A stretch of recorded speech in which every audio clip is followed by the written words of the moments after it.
औज़ुबिल्लाहि मिनश्शैतानिर्रजीम बिस्मिल्लाहिर्रहमानिर्रहीम नहमदुहु व नुसल्ली अला रसूलिहिल करीम रब्बि इश्रह लिी सदरी व यस्सिर लिी अमरी वहलुल उक़दतम मिन लिसानी यफ़क़हू क़ौली रब्बि ज़िदनी इल्मन। अस्सलामु अलैकुम। अस्सलामु अलैकुम। आप लोगों को मेरी आवाज़ आ रही है?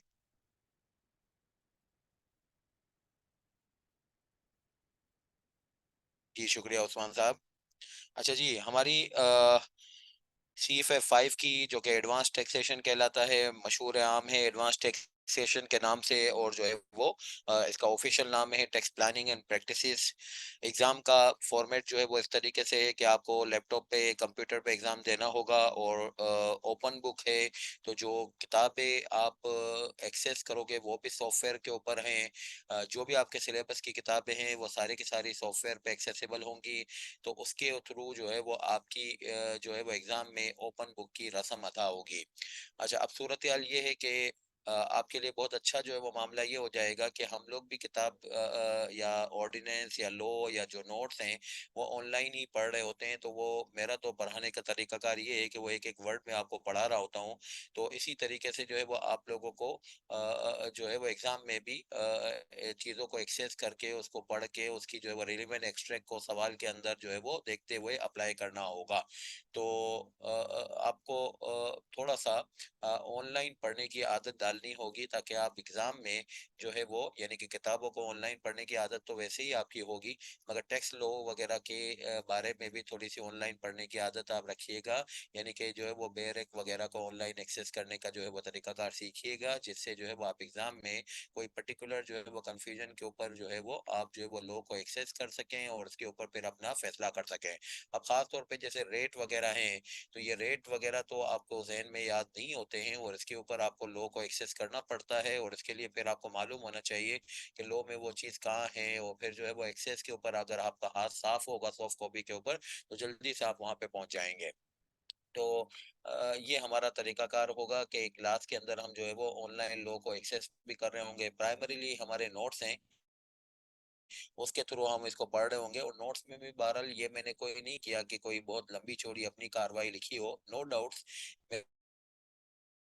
मेरे कुछ कमेंट्स हैं, मगर ओरिजिनल टेक्स्ट हो जाता है सहूलत के, थोड़ी सी चीज़ों को जो कंपाइलेशन करनी होती है कि इधर से उधर जंप करना है, वो आसान हो जाता है। नोट्स के अंदर एक जगह पे एक ही डॉक्यूमेंट के अंदर सब कंपाइल कर दिया। मगर इंशाल्लाह जो है जिस सेक्शन रेफरेंस के साथ और जिस फॉर्मेटिंग के साथ हम पढ़ेंगे, आपको ज़रा भी इसकी तशंगी महसूस नहीं होगी कि आप लोग के अलावा कुछ पढ़ रहे हैं। यानी कि लोगों की जो ओरिजिनल थीम है, जो रिवायत है, वो बिल्कुल बरकरार रखी जाएगी।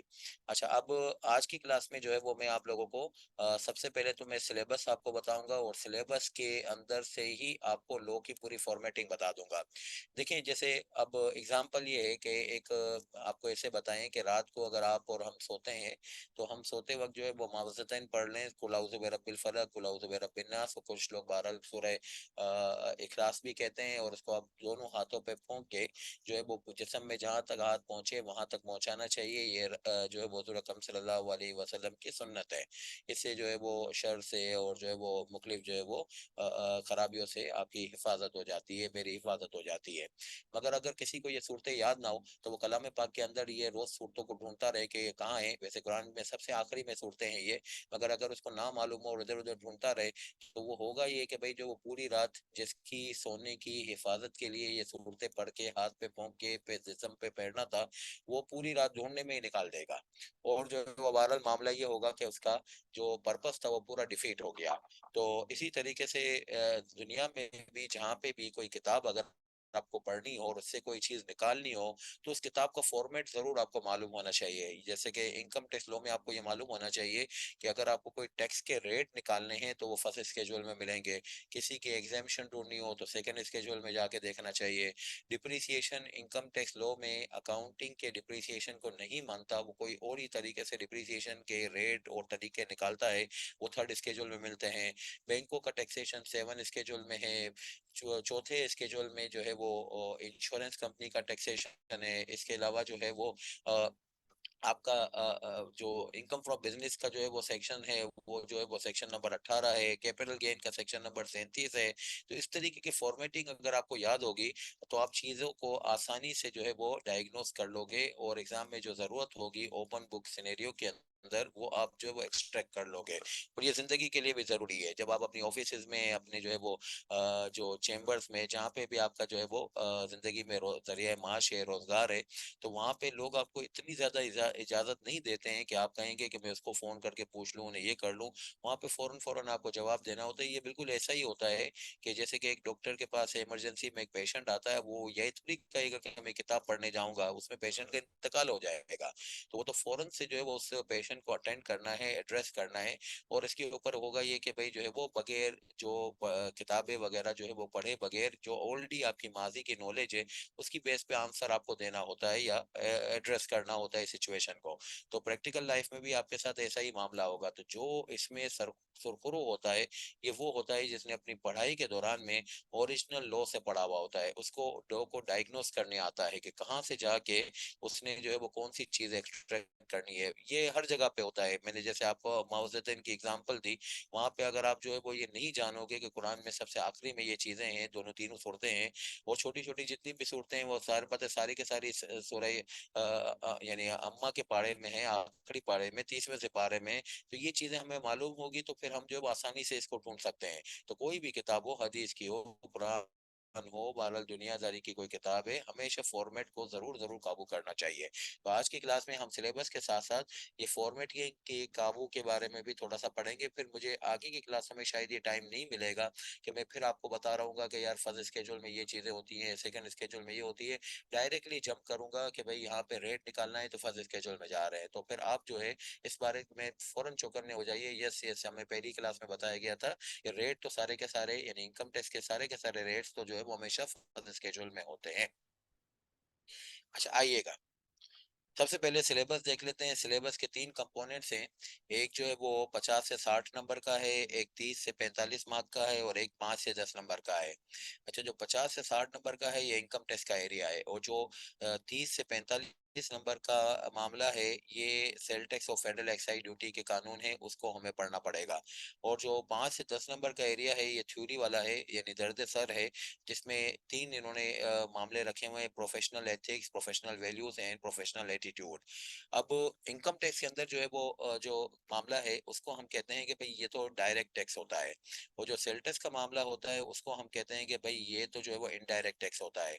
और सिमिलरली फेडरल एक्साइज ड्यूटी के बारे में भी हम कहते हैं कि भाई इनडायरेक्ट टैक्स होता है। अब ये डायरेक्ट टैक्स और इनडायरेक्ट टैक्स में क्या फर्क है, जरा आज की क्लास में इसको भी जरा हम समझ लेते हैं। नोट नंबर 1 में ये लिखा है डायरेक्ट टैक्स में बर्डन और पेमेंट जो है वो सेम आदमी के ऊपर होता है। इनडायरेक्ट टैक्स में पेमेंट एक आदमी करता है मगर वो अपने आप को इंडेमनिफाई कर लेता है, यानी अपनी पेमेंट को रिकवर कर लेता है। कहाँ से? ये कस्टमर से वसूल कर लेता है, यानी कि अनदर पर्सन से वसूल कर लेता है। यानी अफेक्टिवली जो है वो पेमेंट तो शायद नेस्ले कर रहा होगा, मगर ये कि जो है वो कस्टमर जो नेस्ले का होगा वो इस पेमेंट यानी सेल टैक्स की पेमेंट का बर्डन उठा रहा होगा। यही चीज जो है वो फेडरल एक्साइज ड्यूटी में भी है। अब जो है वो जरा इसकी थोड़ी सी मैं आपको एक न्यूमेरिकल इलस्ट्रेशन बताऊं। अब जैसे मिसाल के तौर पे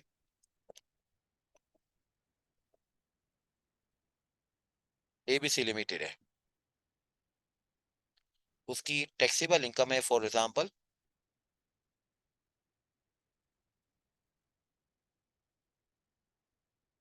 रुपीज 1 मिलियन। अच्छा, और जो कॉर्पोरेट टैक्स रेट है जनरल, वो आप लोगों ने याद भी रख लिया है। बहरहाल जो है वो फर्स्ट स्केड्यूल में ये आपको मिल भी जाएगा। और ये जो है वो 29% है। कंपनियों के तीन टैक्स रेट हैं। एक जो है वो स्मॉल कंपनी का टैक्स रेट है जो 20% है, एक जो है वो बैंक का है जो 39% है, और जो है वो बाकी जो रह जाता है यानी जिसको कहा जाता है जनरल रेट, वो 29% है। तो अगर टैक्सेबल इनकम जो है वो आपकी 1 मिलियन है और जो है वो 29% का कॉर्पोरेट टैक्स रेट है, तो इसका फाइनेंशियल इम्पैक्ट इस तरीके से निकलेगा कि इनकम टैक्स एक्सपेंस जो है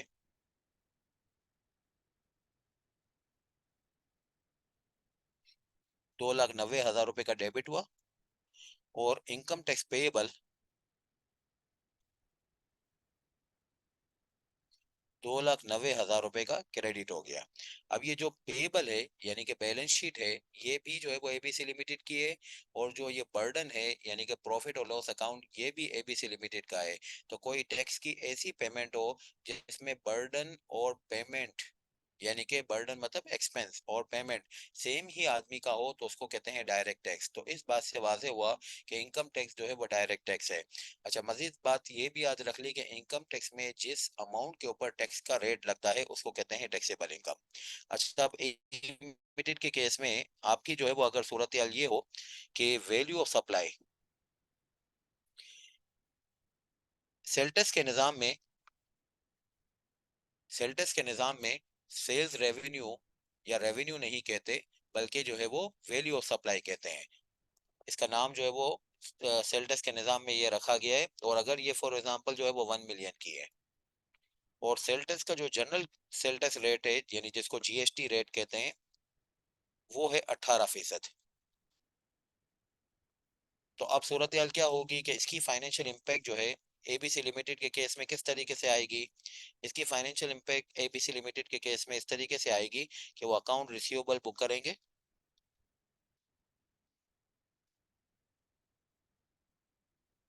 और अकाउंट रिसीवेबल इन्होंने कैसे बुक किया।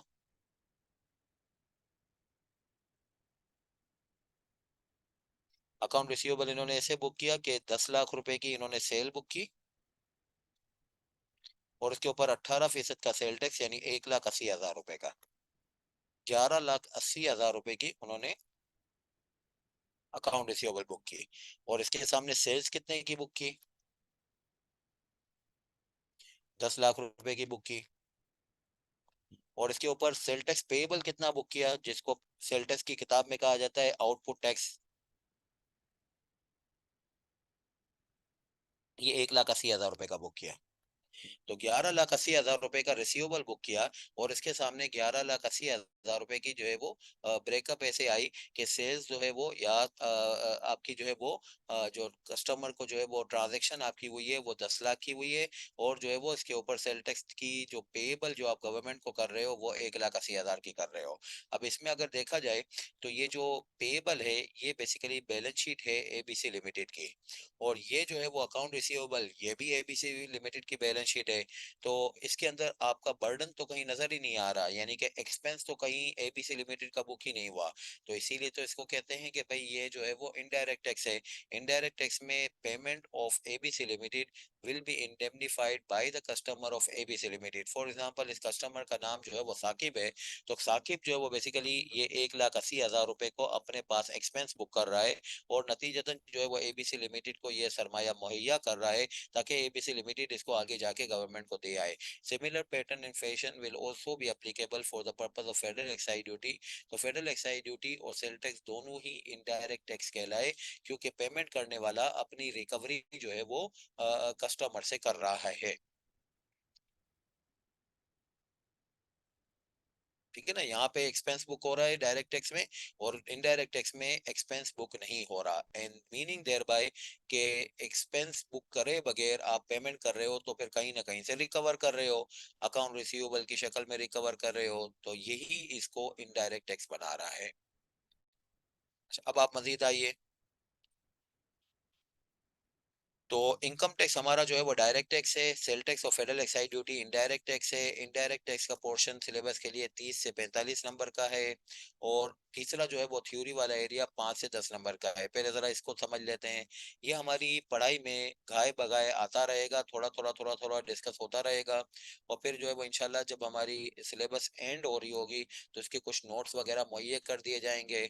और ये बहरहाल जो है वो आई के कोड ऑफ एथिक्स जो है उससे ही जो रिलेवेंट पोर्शंस निकलते हैं। फिर इसमें इनकम टैक्स की प्रैक्टिकलिटी जो यहाँ पे हम दोनों, या सेल टैक्स की प्रैक्टिकलिटी यहाँ पे इन दो एरियाज में पढ़ रहे होंगे, उससे मिला जुला के एक गेम प्लान बनेगा, या बहरहाल एक केस स्टडी बनेगी, और वो इसमें 5 से 10 नंबर में पूछी जाएगी।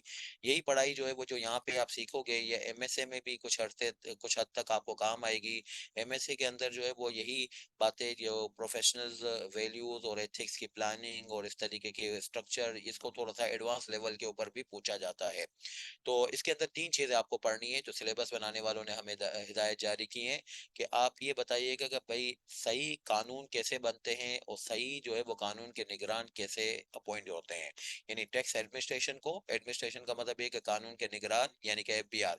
एफबीआर को अगर कहा जाए कि वो सही काम करे तो उसके बारे में आपकी क्या राय है, किस तरीके से उसको काम करना चाहिए। और फिर अक्सर और वेस्टर लोग जो है वो कहते हैं कि कानून बहुत मुश्किल है और समझ में नहीं आता और जो है वो इसको इम्प्लीमेंट नहीं किया जा सकता। तो कानून के बारे में आप क्या राय रखते हैं कि कौन सी ऐसी चीजें कानून बनाते वक्त ध्यान रखी जाए कि उसके ऊपर फिर लोग ये ना कहें कि ये गलत बने हैं। तो principle of fair legislation and fair administration के बारे में कुछ लफाजी हमें पढ़नी है। फिर इसके बाद जो है वो आपको एथिक्स के बारे में जो है वो बातचीत करनी है कि टैक्स के निज़ाम में तीन लोगों के दरमियान में जंग होती है, या बहरहाल आप जो है वो कहिए कि इनकी जो है वो इंटरेक्शन होती है।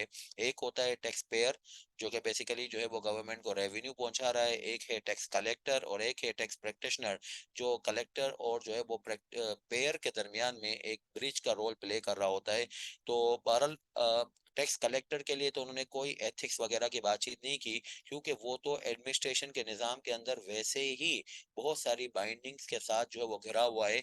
उसके लिए एथिक्स वगैरह की जरूरत नहीं है, वो डिसिप्लिनरी एक्शंस के अंदर वैसे ही फंसा हुआ है। अब आपके और मेरे बारे में बहरहाल इनको जो है वो ये महसूस होने लगा कि ये जो है कि अगर किसी जगह पे बहक जाते हैं और जो है वो लॉ की कंप्लाइंस नहीं कर रहे, तो उस सूरत हाल में हम इनको ज़रा एथिकली भी जो है वो ब्लैकमेल करने की कोशिश करें। तो उसके लिए आई कैप की कोड ऑफ एथिक्स है, कुछ और जो है वो जनरल प्रिंसिपल्स हैं, उसको यहाँ पे पढ़ाया जाएगा कि टैक्स की पूरी पूरी सही तरीके से टाइम पे पेमेंट होनी चाहिए। आप अगर जो है वो टैक्स पेयर के कंसल्टेंट या प्रैक्टिशनर हो, तो आपको ये नहीं करना चाहिए कि आप उसको टैक्स की चोरियां सिखाइए, बल्कि उसको टैक्स को जो है वो निभाना करना जो है वो सिखाइएगा। तो ये बातें यहाँ पे जनरली हम पढ़ रहे होंगे। अच्छा, फिर इसके बाद जो है ये वाला जो एरिया है, खास तौर पे इस एरिया को हम जो है वो इन दो एरिया के अंदर जो है वो ग्रेजुअली पढ़ रहे होंगे कि दो तरीके पाकिस्तान में भी और दुनिया में टैक्स बचाने के बोले जाते हैं, अप्लाई किए जाते हैं, माने जाते हैं, समझाए जाते हैं। एक है टैक्स को जो है वो बचाने का तरीका जिसको कहते हैं इवेजन, और एक होता है टैक्स को जो है वो बचाने का तरीका जिसको कहते हैं अवॉइडेंस। अब अवॉइडेंस जो है वो प्लान से होता है और ये जो है वो इवेजन जो है वो गलत नियत से होता है। अवॉइडेंस जो है अक्लमंद शख्स करता है, एक ऐसा शख्स करता है जिसको हम जीनियस कहते हैं। और जो इवेजन करने वाला होता है वो ऐसा शख्स कहता है जो कि जो है वो माशरे में ठग के नाम से और जो है वो मुजरिम के नाम से पुकारा जाता है। तो avoidance is your right, evasion is your crime. तो दोनों में एक बारीक सी लाइन है, एक धागा सा है, दोनों में ही जो है वो बहरहाल टैक्स बच रहा होता है। मगर एक जगह पे कदम रखते हैं तो उस सूरत हाल में वो सवाब बन जाता है। सवाब मीन्स के माशरे में लोग आपको अप्रिशिएट करते हैं कि आप जो है वो जीनियस हैं। और एक जगह पे कदम रखते हैं तो लोग कह रहे होते हैं कि यार आप बदकिरदार हैं, आपने जो है वो गुनाह किया है। तो ये गुनाह और जो है वो जो कार्रवाई कारकर्दगी है, इसके दरमियान में ये जो बारीक सा धागा है, इसको हमें बार बार समझना होगा। जैसे मिसाल के तौर पे अगर एक शख्स है वो अपनी जो है वो बेटे बेटियों के साथ मिलके वो कोई काम कर रहा है, और जो है वो कोई भी कंसल्टेंसी का काम है या बहरहाल कोई और जो है वो कोई ट्रेडिंग का काम है, और वो शख्स जो है वो अपने बेटे बेटियों के साथ मिलके कोई 4-5 लोग ये हैं, और इन्होंने जो है वो जो भी साल में इनकम अर्न की है उसको जो है वो बहरहाल वो टैक्स करवा रहे हैं, और जो है वो टैक्स देने के ऊपर एक टैक्स की फिगर आ रही है। अब उन्होंने ये किया कि इसकी आधी इनकम को उन्होंने छुपा लिया, यानी कि कस्टमर की जो सेल्स है उसको जो है वो बेसिकली आधी दिखाते हैं, आधी जो है वो नहीं दिखाते टैक्स के निज़ाम में। तो एज अ रिजल्ट जो है वो ये होगा कि भाई ये तो इवेजन हुआ। इन्होंने ये सोच के ऐसा किया कि भाई कौन देखता है, कौन जो है वो मुझे पकड़ सकेगा, मैं तो रिटेल सेल्स कर रहा हूँ, कस्टमर को बेचता हूँ, वो कैश दे के चला जाता है, किसको पता चलेगा। तो बहरहाल इस जोम के अंदर के किसी को पता नहीं चलेगा ये शेयर हुआ हुआ है, और ये अपनी जो है वो सेल्स को नहीं दिखाता, और इसके नतीजे में इसका टैक्स बच रहा है। मगर ये बचने वाली टैक्स जो है ये ना अपने साथियों को यानी अपने बेटे बेटियों को बता सकेगा, ना माशरे में बता सकेगा। ये पूरी जिंदगी इसके अंदर घुटता ही रहेगा कि ये मैंने क्यों गलत काम किया। और बहरहाल जो है वो किसी न किसी दर्जे में जिंदगी में ये पकड़ा भी जाता है, जो लो में पकड़ने के तरीकाकार हैं। और दूसरा रास्ता ये हो सकता है कि जैसे आपके या मेरे पास आएगा तो हम ये कहेंगे कि भाई आप ऐसा करो कि आप जो है वो 5 एनटीएन ले लो। यानी आपके जो 2 बेटे हैं और 2 बेटियाँ हैं और 1 आप हैं, तो आपको 5 लोगों को मिल के काम करने की क्या ज़रूरत है? आप 5 एनटीएन ले लो। भले एक ही दुकान में बैठो, कोई हर्ज नहीं है। आप 5 एनटीएन ले लो और 5 एनटीएन लेके आप जो है वो बेसिकली कुछ सेल्स जो है वो एक एनटीएन के अंदर रिकॉर्ड करो, दूसरी सेल्स दूसरी एनटीएन के अंदर रिकॉर्ड करो। तो इससे क्या होगा, आपकी इनकम 5 हिस्सों में स्प्लिट हो जाएगी। और इनकम स्प्लिटिंग जो है वो दुनिया की मानी जानी जो है वो टेक्निक है, जिससे टैक्स बच जाता है। यानी कि अगर आपकी मिसाल के तौर पे 6 मिलियन से जायद की इनकम होती है, तो उसके ऊपर आपकी जो है वो टैक्स रेट जो है वो 35% हो जाती है। और बाज़ औक़ात जो है 4 मिलियन से जायद की इनकम के ऊपर आपकी जो है वो टैक्स रेट 35% हो जाएगी। तो 35% का tax rate highest tax rate है इंडिविजुअल्स के केस में, पार्टनरशिप्स के केस में। तो आप इसको अगर टुकड़े करेंगे और 4-5 लोगों में डिवाइड कर देंगे, यानी 8-8 लाख कर दें, 6-6 लाख कर दें, या बहरहाल बाज़ औक़ात तो लोग ऐसा कर देते हैं कि भई जो है वो 6 लाख के अंदर ले आते हैं, यानी 6-7 टुकड़ों में उसको डिवाइड कर दिया, तो 6 लाख रुपए तक तो 0% है। एज़ अ रिज़ल्ट आपकी लायबिलिटी जो अदरवाइज़ 35% पे वर्कआउट हो रही थी, अब वो 0% पे हो गई। मगर ये कि बहरहाल इसके अंदर भी ये नहीं करना चाहिए कि 6-7 लोग वो हों कि जो कि बाकायदा बिज़नेस कर रहे हों, जो कि कारोबार में हिस्सा ले रहे हों। अब 6-7 लोग उन लोगों को ले आए जो फ़िक्टिशियस हों, झूठे झूठे शनाख्ती कार्ड वगैरह बना रहे हैं, तो वो अगेन इवेजन में आ जाएगा। तो आप वही 5-6 लोग जो है वो ये क्यों कर रहे थे कि कंबाइंड बेसिस पे अपनी इनकम को रिपोर्ट करते हैं, टुकड़ों में क्यों रिपोर्ट नहीं कर रहे? तो भाई उससे क्या होगा? उससे ये होगा कि टैक्स बच जाएगा। अब ये वाला टैक्स बचाना जो है ये अवॉइडेंस में आएगा।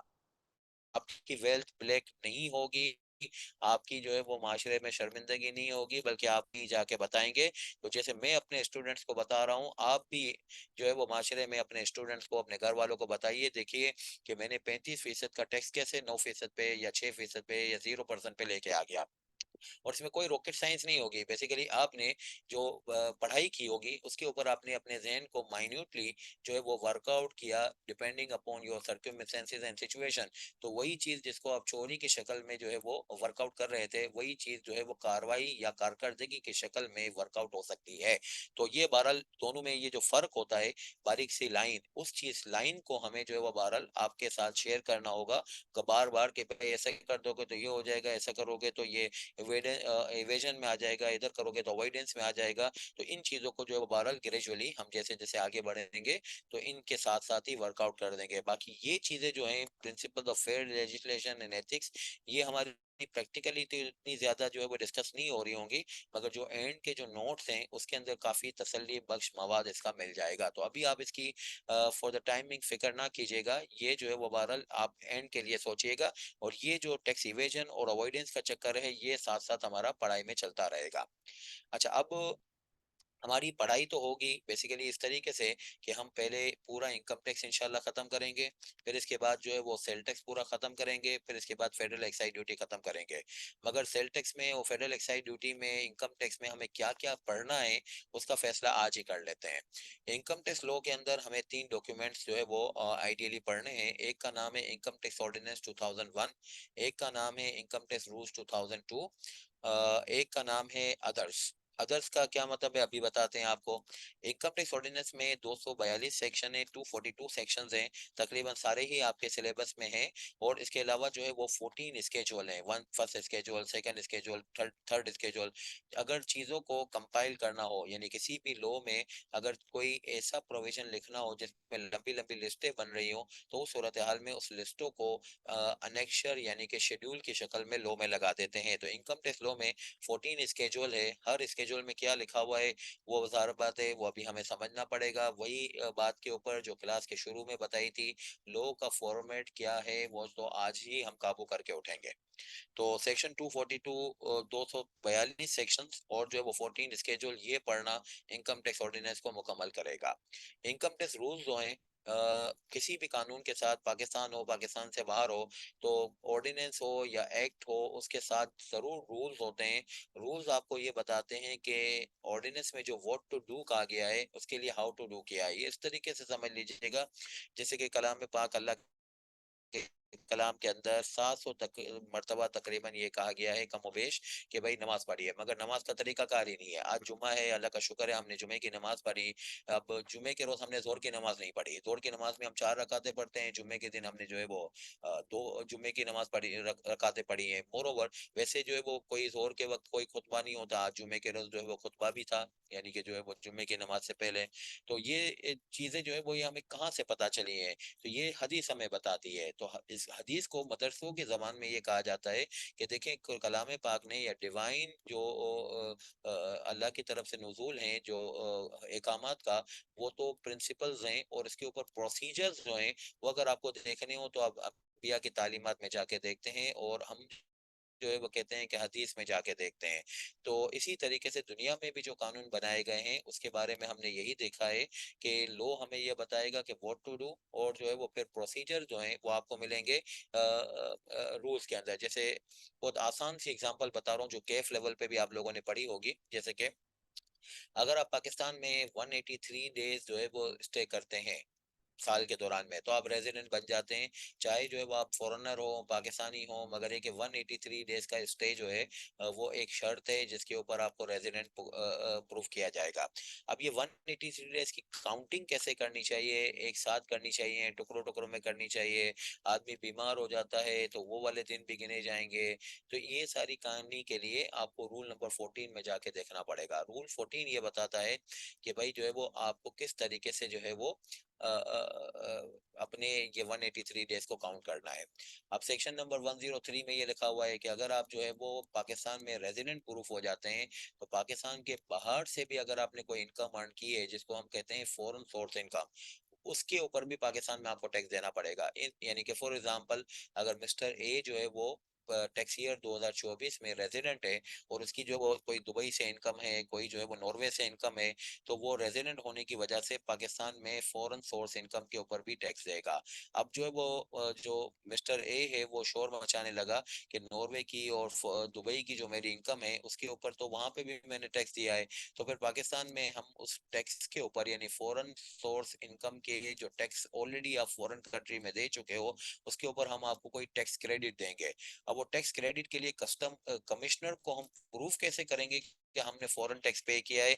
इस प्रोसीजर को रूल नंबर 16 में भी डिफाइन किया गया है। रूल 16 विल बी डिफाइनिंग कि how to convince to the commissioner कि I have already paid the foreign tax in foreign country, and on the basis commissioner will be giving you some relief, and this relief is called foreign tax credit under section 103।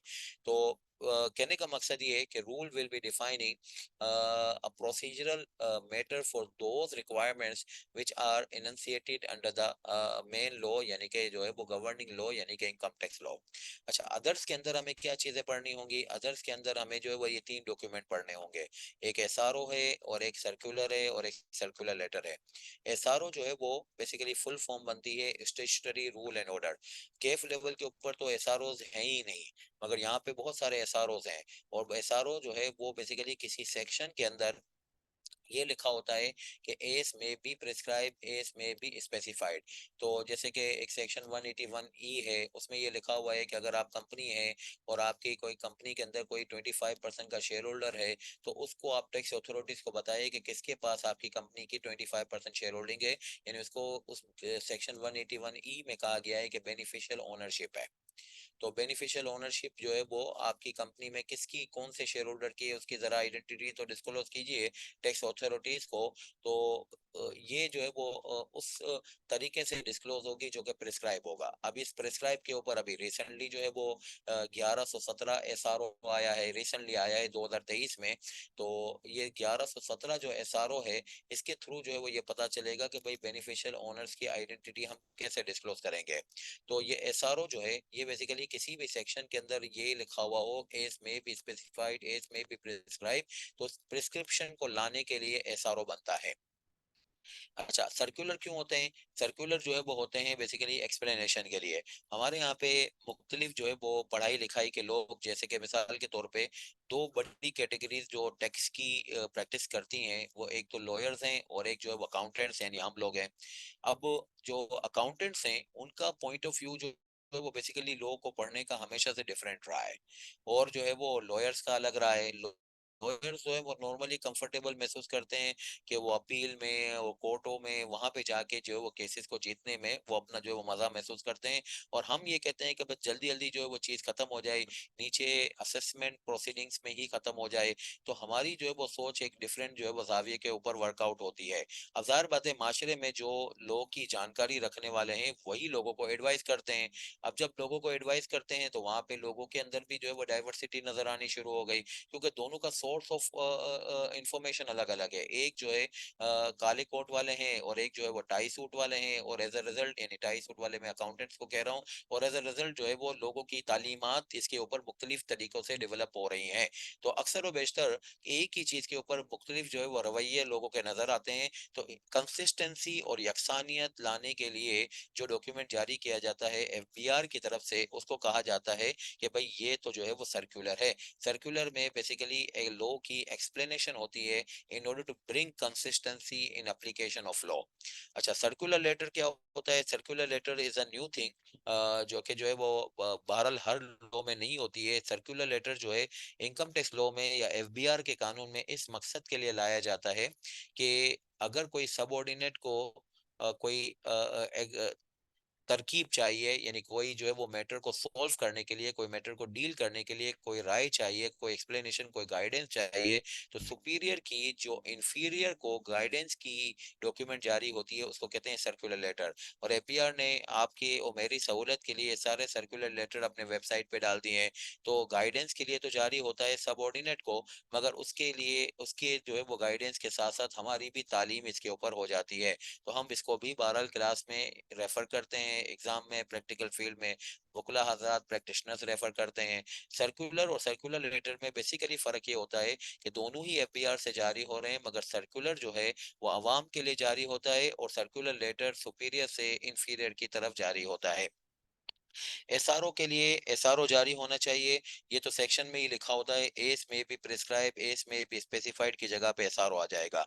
Circular और circular letter के लिए तो बाकायदा sections बने हुए हैं। Section 206 में ये लिखा हुआ है कि अगर जो है वो वैरायटी ऑफ इंटरप्रिटेशन हो अबाउट द लॉ, तो फिर उसके अंदर कंसिस्टेंसी को लाने के लिए सर्कुलर एफबीआर जारी करता है। और सर्कुलर लेटर में जो है वो बेसिकली एक्सप्लेनेशन होती है एफबीआर के सुपीरियर की इंफीरियर की जानिब अबाउट अ पर्टिकुलर मैटर। तो ये तीनों जो है वो डॉक्यूमेंट मिला के हमारे अदर्स के अंदर आ जाते हैं, ये तीन डॉक्यूमेंट अदर्स के। इसके अलावा इनकम टैक्स रूल्स और इनकम टैक्स ऑर्डिनेंस, और इनकम टैक्स ऑर्डिनेंस के अंदर ये दो बाइफर्केशन, यानी कि पूरा ऑर्डिनेंस और इसके साथ 14 स्केड्यूल, ये पढ़ा जाए तो इसके ऊपर हमारी इनकम टैक्स की पढ़ाई मुकम्मल होती है, और ये जो है वो 50 से 60 नंबर का एरिया होगा। अब रहा सेल टैक्स और फेडरल एक्साइज का मामला। तो सेल टैक्स का मामला जो है वो इस तरीके से है कि सेल टैक्स के मामले के लिए हमें 6 किताबें पढ़नी पड़ती हैं। एक तो है federal sale tax for the goods. Sale tax act 1990 जो है वो गुड्स के ऊपर सेल टैक्स को डील करता है। इसके अलावा 5 प्रोविंशियल लॉज हैं, जिसमें 4 सूबे के 4 लॉ, और इसके अलावा इस्लामाबाद का लॉ जिसको आईसीटी लॉ कहते हैं, इस्लामाबाद कैपिटल टेरिटरी लॉ। इसके अंदर जो है वो ये होता है कि प्रोविंशियल लॉ और इस्लामाबाद कैपिटल टेरिटरी का लॉ ये होता है कि इसके अंदर सर्विसेज की सेल टैक्स की बातचीत होती है। तो सर्विसेज का सेल टैक्स भी हमारे सिलेबस के अंदर है। इसके लिए 5 किताबें, मगर इन 5 किताबों में से अगर एक ही किताब पढ़ ली जाए तो उसके अंदर जो है वो जो पढ़ने वाले, जो पढ़ाने वाले हैं, वो इसके अंदर डिफरेंस बता देते हैं कि भाई क्या क्या फर्क है। जैसे मिसाल के तौर पे पंजाब के लो के अंदर 16% का रेट है, खैबर पख्तूनख्वा बलूचिस्तान के अंदर 15% का रेट है, सिंध के अंदर जो है वो 13% का रेट है। तो प्रोविंशियल लॉ के अंदर सर्विसेज के सेल टैक्स के अंदर ये एक फर्क है, रेट का फर्क है। फिर इसके अलावा कुछ सर्विसेज की डेफिनेशन वगैरह में, कुछ ट्रीटमेंट में फर्क है। तो आइडियली ये करना चाहिए कि पंजाब का लॉ पढ़ लीजिए जो सबसे जखीम है, सबसे ज्यादा लेंथी है, और उसके अंदर जो है वो फिर फर्क निकाल लीजिए कि सिंध में ऐसा है, वो खैबर पख्तूनख्वा में ऐसा है। तो इस तरीके से इसकी पढ़ाई हो जाती है। 5 लॉ पढ़ के हर एक का रिकंसिलिएशन बनाना तकरीबन नामुमकिन है। Federal sale tax for good जो है ये बारह पूरा हमें पढ़ना पड़ेगा। अच्छा, federal excise duty sale tax की तरीके से ही एक जो है वो लो है, जिसमें कुछ मखसूस आइटम्स के ऊपर, यानी कि बहुत गिनी चुनी आइटम्स के ऊपर, आइडियली वो 5 सेक्टर कहलाते हैं, जिसमें सर फेहरिस्त बेवरेजेस और जो है वो सिगरेट्स हैं। कि आप जो है वो बेवरेजेस और सिगरेट सेल करोगे तो अपने कस्टमर को सेल टैक्स तो चार्ज करोगे ही करोगे, इसके साथ साथ फेडरल एक्साइज ड्यूटी भी चार्ज करोगे। अब फेडरल एक्साइज ड्यूटी जिस किताब से लगती है उसका नाम है फेडरल एक्साइज एक्ट 2005, मगर उसके कुछ सिलेक्टेड सेक्शंस हमारे जो है वो सिलेबस में डाले गए। आइडियली इसको कहा जाता है चैप्टर 1 और 2, यानी बिल्कुल बेसिक प्रिंसिपल सॉर्ट ऑफ जो है वो सिचुएशन फेडरल एक्साइज ड्यूटी की है। ये फेडरल एक्साइज ड्यूटी में बेसिक प्रिंसिपल्स कौन से हैं वो इंशाल्लाह हम जगह पे देख लेंगे। बाकी अदरवाइज ये वाले कानून तो गुड्स का और जो है वो सर्विसेज का, सेल टैक्स का कानून तो पूरा पूरा हमें पढ़ना पड़ेगा। फेडरल एक्साइज ड्यूटी में जो सिलेक्शन करेंगे वो सिलेबस की वजह से करेंगे, क्योंकि फेडरल एक्साइज ड्यूटी का कानून तकरीबन तकरीबन खत्म हुआ चाहता है और शायद ये कुछ सालों में बिल्कुल ही खत्म हो जाएगा। तो इस वजह से शायद इसके ऊपर सिलेबस की जो टीम है उसका बहुत ज्यादा ध्यान नहीं है। अच्छा, अब जो है वो बात आगे बढ़ाते हैं हम लोग। ये मैं आपको समझाना चाहूंगा, जैसे मैंने यहाँ पे मार्क भी किया हुआ है कि what is the difference between SRO, circular letter and circular. इसके लिए रिलेवेंट सेक्शंस भी जो है वो मैंने यहाँ पे लिख दिए हैं। एसआरओ जो है इसको कहा जाता है कि ये डेलीगेटेड लेजिस्लेशन है, कानून बनाया है पार्लियामेंट ने, कानून बनाया है पार्लियामेंट ने। और पार्लियामेंट ने कानून बनाने के बाद बहुत सारी जगहों पे ये तसल्ली नहीं की कि भाई हमसे जो है वो बहरहाल ये नहीं संभाला पाएगा, हमें जो है वो बहरहाल इसमें एफबीआर को थोड़ा सा डेलीगेट करना चाहिए। तो वो क्या करते हैं कि एफबीआर को वो कह देते हैं कि आप जो है वो इसके मुतालिक डॉक्यूमेंट और कानून बना लीजिएगा, और एस में भी प्रिस्क्राइब और एस में भी स्पेसिफाइड के नाम से वो डॉक्यूमेंट जो है वो जारी करने के बारे में एफबीआर को मैंडेट दिया जाता है। चूंकि पार्लियामेंट बनाना जो है वो पार्लियामेंट लॉ बनाना पार्लियामेंट का काम होता है, तो पार्लियामेंट जो लॉ बनाता है उसको कहते हैं प्राइमरी लेजिस्लेशन। और जो कानून के अंदर ये जो पार्शियल कानून बन रहा होता है एसआरओ के नाम से, इसको कहते हैं डेलीगेटेड लेजिस्लेशन। और ये जो है वो एस में भी प्रोवाइडेड, एस में भी स्पेसिफाइड की जगह पे फिट हो जाएगा। किसी भी कानून के अंदर ऐसा होता है, और एफबीआर के कानून यानी इनकम टैक्स लॉ में भी ऐसा है। तो ये जैसे लॉ आप फॉलो करते हो, बिल्कुल ऐसे ही जो है वो एसआरओ भी आपको फॉलो करने हैं। यू कैन नॉट आर्ग्यू कि मैं इस बात को फॉलो करने का पाबंद नहीं हूँ कि ये तो एफबीआर ने जारी किया हुआ है, पार्लियामेंट ने थोड़ी जारी किया हुआ है। पार्लियामेंट ने जारी किया, उसकी भी वही हैसियत है जो कि एफबीआर के जारी किए हुए डॉक्यूमेंट की है। सर्कुलर और सर्कुलर लेटर के बारे में, सर्कुलर का सेक्शन है 206 और सर्कुलर लेटर का सेक्शन है 213।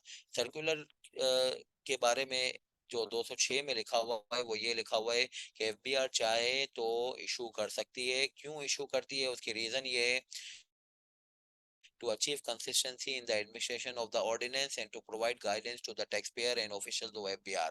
FBR की अफसरान इन जनरल, यानी किसी पर्टिकुलर अफसर को नहीं, पूरे एफबीआर के अफसरान को और इसके अलावा टैक्स पेयर को, और इसके अलावा जो है कंसिस्टेंसी हो जाए लॉ की एप्लीकेशन में, तो इस पॉइंट ऑफ व्यू से सर्कुलर जारी किए जाते हैं। ये वाली बात जो है, ये वाली जो इधर मैंने लिखी है ये 214 से लिखी है।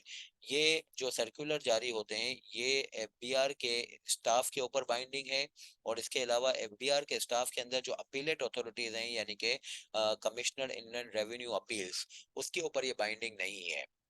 तो इसका क्या मतलब हुआ, असल में एफबीआर के निजाम के अंदर जो है वो दो पार्टीज हैं जिनके दरमियान लड़ाई हो रही होती है। एक जो है वो टैक्स पेयर है और एक जो है वो टैक्स कलेक्टर है, जिसको कमिश्नर कहा जाता है। कमिश्नर का काम ये होता है कि टैक्स पेयर से ज्यादा टैक्स निकलवा ले, क्योंकि उसकी तरक्की, कमिश्नर की जो है वो प्रोग्रेस, कमिश्नर की जो है वो केपीआईज की अचीवमेंट, ये सारी बातें जो है वो इस बात के ऊपर डिपेंडेंट है कि how much revenue he has collected for government. And tax payer जो है अपने आप को इस तरीके से खुश कर रहा होता है कि देखो मैंने एक टैक्स बचा लिया, मैंने कम से कम टैक्स दिया है। तो बिकॉज ऑफ द रीजन इन दोनों के दरमियान में, कमिश्नर और टैक्स पेयर के दरमियान में टसल रहती है। इस टसल के ऊपर जो है वो ये दो अहम लोग जो है वो इस पूरी सिस्टम का प्लेयर कहलाते हैं। कौन से लोग, एक जो है वो बेसिकली टैक्स पेयर और एक होता है एक टैक्स कलेक्टर। अच्छा, अब इनके दरमियान में जो डिस्प्यूट्स होते हैं इसमें सॉल्यूशन के लिए तरीकाकार होता है अपील्स का। तो अपील का जो है वो बहरहाल पूरा एक निजाम मौजूद है। तो अब इन तीनों के दरमियान में ये जो सर्कुलर कोई आया है तो इसकी बाइंडिंग अफेक्ट क्या होगी, इन्होंने कहा है कि सर्कुलर का बाइंडिंग अफेक्ट सिर्फ डिपार्टमेंटल स्टाफ के ऊपर है। और ये भी कह दिया कि भाई वजाहत कर दी कि कमिश्नर अपील इसमें यानी अपीलेट अथॉरिटीज इसमें शामिल नहीं है। तो इसका मतलब ये हुआ कि तीन पार्टियों में से सिर्फ एक पार्टी के ऊपर ये बाइंडिंग अफेक्ट रखता है। टैक्स पेयर चाहे तो सर्कुलर को फॉलो ना करे, इसीलिए सर्कुलर को फॉलो ना करने के ऊपर कभी कोई पेनल्टी नहीं होती है। सर्कुलर को फॉलो करने के ऊपर, ना करने के ऊपर कोई पेनल्टी आपको नजर नहीं आएगी, बिकॉज ऑफ द रीजन ये बाइंडिंग ही नहीं है।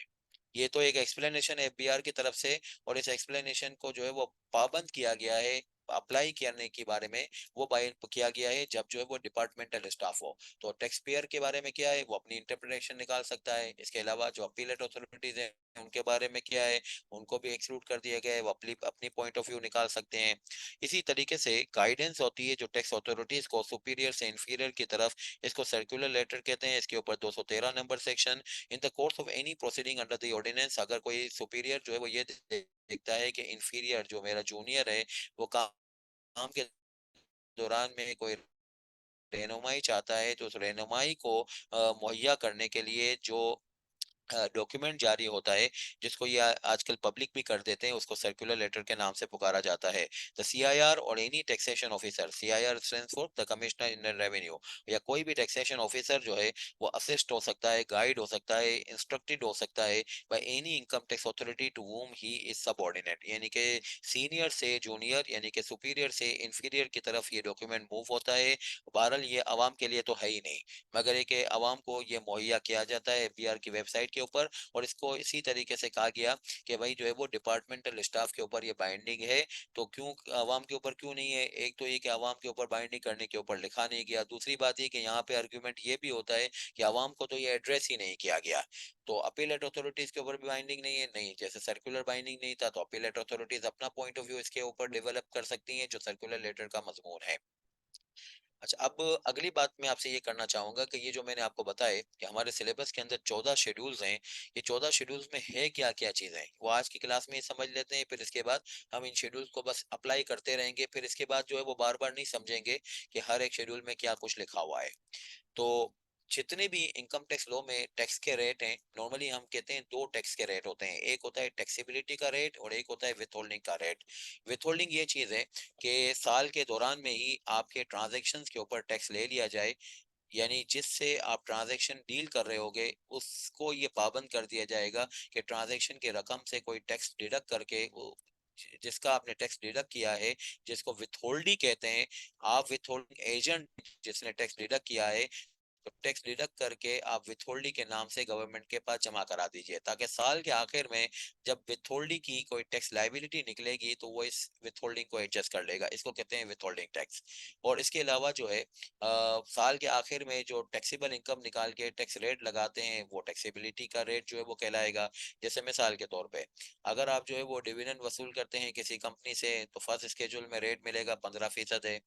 इसके अलावा जो है वो अगर आप जो है वो कंपनी है, तो कंपनी के साल के आखिर में जो लाइबिलिटी है उसके ऊपर जो है वो 29% है, स्मॉल कंपनी के ऊपर जो है वो 20 है, और बैंकिंग कंपनी के ऊपर 39% है।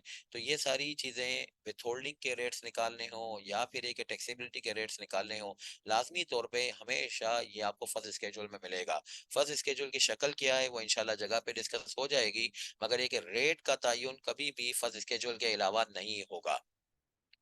अच्छा, इनकम टैक्स लॉ जो है ये बेसिकली एग्जेम्पशंस और कंसेशंस को तो है ही नहीं, इनकम टैक्स लॉ तो रेवेन्यू लॉ है। रेवेन्यू लॉ टू मीन कि इसमें तो पैसे इकट्ठे करने हैं, और पैसे इकट्ठे करने के लिए तो आपको सख्त होना पड़ता है। तो ये एग्जेम्पशन और कंसेशंस क्यों है, असल में चक्कर ये है कि किसी भी चीज को या किसी भी कंप्लाइंस को मार्केट करने के लिए लोगों को थोड़ा सा जो है वो एक क्वेश्चन देना पड़ता है। उस क्वेश्चन क्वेश्चन को नॉर्मली एग्जेम्पशंस और कंसेशंस के नाम से कहा जाता है। जैसे एक पढ़ाई का इदारा हो, स्कूल या कॉलेज, उसके अंदर जो है वो 5-6 घंटे का जो है वो रोज का जो है वो बेसिकली सेशन होते होंगे। तो उसके अंदर जो है वो आप देखते हैं कि भाई 2 घंटे के बाद ब्रेक मिल रहा है, 3 घंटे के बाद ब्रेक मिल रहा है, तो उससे जो है वो एक एग्जेम्पशन या कंसेशन का उनसर डेवलप हो जाता है, ताकि बच्चों की मोटिवेशन बरकरार रहे, वो अपनी जरूरियात भी पूरी कर लें और जो है वो बहरहाल थोड़ा सा रिलैक्स भी हो जाएं। तो ये कोई भी निज़ाम जहाँ पे सख्ती होती है, जहाँ पे बाइंडिंग अफेक्ट्स होते हैं, वहाँ पे कंसेशन और एग्जेम्पशंस एक जो है वो मार्केटिंग के लिए जरूर इंट्रोड्यूस किए जाते हैं। इनकम टैक्स लॉ में भी एग्जेम्पशंस और कंसेशंस हैं। जैसे मिसाल के तौर पे आपको मैंने अभी बताया कि डिविडेंड के टैक्स रेट को मैंने 15% बताया। जो कंपनी डिविडेंड डिक्लेयर करती है वो 15% का टैक्स डिडक्ट करके आपको देती है। मगर अगर आईपीपी हो, यानी जिसको कहा जाता है इंडिपेंडेंट पावर प्रोड्यूसर, जो इलेक्ट्रिसिटी बना के वापडा और कराची इलेक्ट्रिक को सेल करते हैं, वो जब अपने शेयर होल्डर को डिविडेंड देते हैं तो उस डिविडेंड के ऊपर 15 नहीं, वो 7.5 डिडक्ट करते हैं। तो ये टैक्स की रेट का क्या हो गया, ये कंसेशन हो गया, ये आपको मिलेगा बेसिकली जो है वो सेकंड स्केड्यूल के अंदर। मोर ओवर, एक फुल टाइम टीचर और रिसर्चर होता है तो वो जब अपनी सैलरी इनकम वसूल करता है उस इदारे से जहाँ पे वो फुल टाइम टीचर और रिसर्चर है, तो उसकी सैलरी की जो टैक्स लाइबिलिटी होती है वो 25% से कम हो जाती है। या अगेन जो है वो लाइबिलिटी में कंसेशन है। तो ये कंसेशन जब भी कोई मिलेंगे या एग्जेम्पशंस कोई भी मिलेंगे, जैसे मिसाल के तौर पे म्यूचुअल फंड हो, म्यूचुअल फंड अगर 90% अपनी इनकम डिस्ट्रीब्यूट कर देता है यूनिट होल्डर्स में, सर्टिफिकेट होल्डर्स में, तो उस सूरत हाल में उसकी इनकम एग्जेम्प्ट हो जाती है, उसकी टैक्सेबिलिटी माफ है। इसी तरीके से पाकिस्तान में जो स्पेशल इकोनॉमिक जोन बने हुए हैं उसके अंदर अगर आप अपनी फैक्ट्री लगाते हो तो 10 साल के लिए आपकी इनकम माफ है। तो ये जो इनकम की माफी के ऐलानात हैं या इनकम की टैक्सेबिलिटी से मुतालिक कंसेशन के ऐलानात हैं, ये लाजमी तौर पे आपको देखने चाहिए। कहाँ से? सेकंड स्केड्यूल में जाके आपको देखने चाहिए। फिर इसके बाद जो है वो तीसरे नंबर पे बातचीत है कि अगर आपको डिप्रिसिएशन, इनिशियल अलाउंस और अमोर्टाइजेशन के रेट देखने हैं तो इसके लिए आपको जो है वो थर्ड स्केड्यूल में जाना पड़ेगा। इनकम टैक्स लॉ में डिप्रिसिएशन, इनिशियल अलाउंस और अमोर्टाइजेशन के जो रेट्स हैं, अमोर्टाइजेशन आपको आइडिया हो गया होगा कि ये तो जो है वो इंटेंजिबल से मुतालिक कैलकुलेशन होती है, तो इसके लिए जो है वो आपको थर्ड स्केड्यूल का सहारा लेना पड़ेगा। चौथे नंबर पे अगर आपको जो है वो इंश्योरेंस कंपनी का टैक्सेशन देखना हो तो इंश्योरेंस कंपनी के टैक्सेशन में जैसे इंश्योरेंस बिजनेस में अलग डाइवर्सिटी होती है, उसकी अकाउंट्स की फॉर्मेट अलग होती है। आपने एफआर के पेपर में पढ़ना है कि उसकी अकाउंट्स की जो फॉर्मेटिंग, बैलेंस शीट, प्रॉफिट और लॉस वही अलग पैटर्न के होते हैं। इसी तरीके से इसकी टैक्सेशन भी अलग तरीके से होती है, जिसके लिए आपको फोर्थ स्केड्यूल मिलेगा। जो पेट्रोलियम और मिनरल्स को एक्सट्रैक्ट करके बेचने वाले हैं, जो बेसिकली जो है वो एक्सट्रैक्टिंग और एक्सप्लोरिंग कंपनीज कहलाती हैं, इनका टैक्सेशन फिफ्थ स्केड्यूल के थ्रू गवर्न होता है। प्रोविडेंट फंड और पेंशन फंड यानी सुपर एन्यूएशन फंड और ग्रेजुटी फंड जो रिटायरमेंट फंड होते हैं, ये अगर जो है वो आप अपने एम्प्लॉयज के लिए इंट्रोड्यूस करते हैं तो इसको कहीं रजिस्टर कराना जरूरी है। किसके पास कराना होता है? कमिश्नर के पास कराना होता है। किस तरतीब, किस प्रोसीजर के थ्रू कराना होता है, वो सिक्स स्केड्यूल में आपको मिलेगा। सेवन स्केड्यूल में आपको बैंकों का टैक्सेशन मिलेगा, जो एक मुश्किल तरीन टैक्सेशन होता है, मगर वो बहरहाल सेवन स्केड्यूल के थ्रू गवर्न होता है। लिस्टेड सिक्योरिटीज में, स्टॉक एक्सचेंज में अगर हम जो है वो शेयर्स की बाई सेल करते हैं तो उसके ऊपर हमें जो गेन होता है उसको कैपिटल गेन बोलते हैं।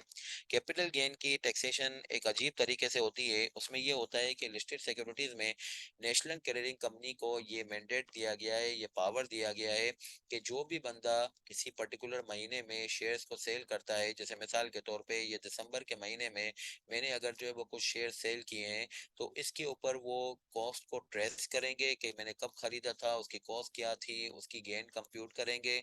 और गेन कंप्यूट करने के बाद दिसंबर के बाद जो अगला महीना आ रहा है यानी जनवरी का महीना, 10 जनवरी तक मेरे ब्रोकर से मेरी टैक्सेबिलिटी वसूल कर लेंगे। और ब्रोकर जो है वो बेसिकली क्लाइंट से वसूल कर लेगा। ब्रोकर क्लाइंट से कितने दिनों में वसूल करता है?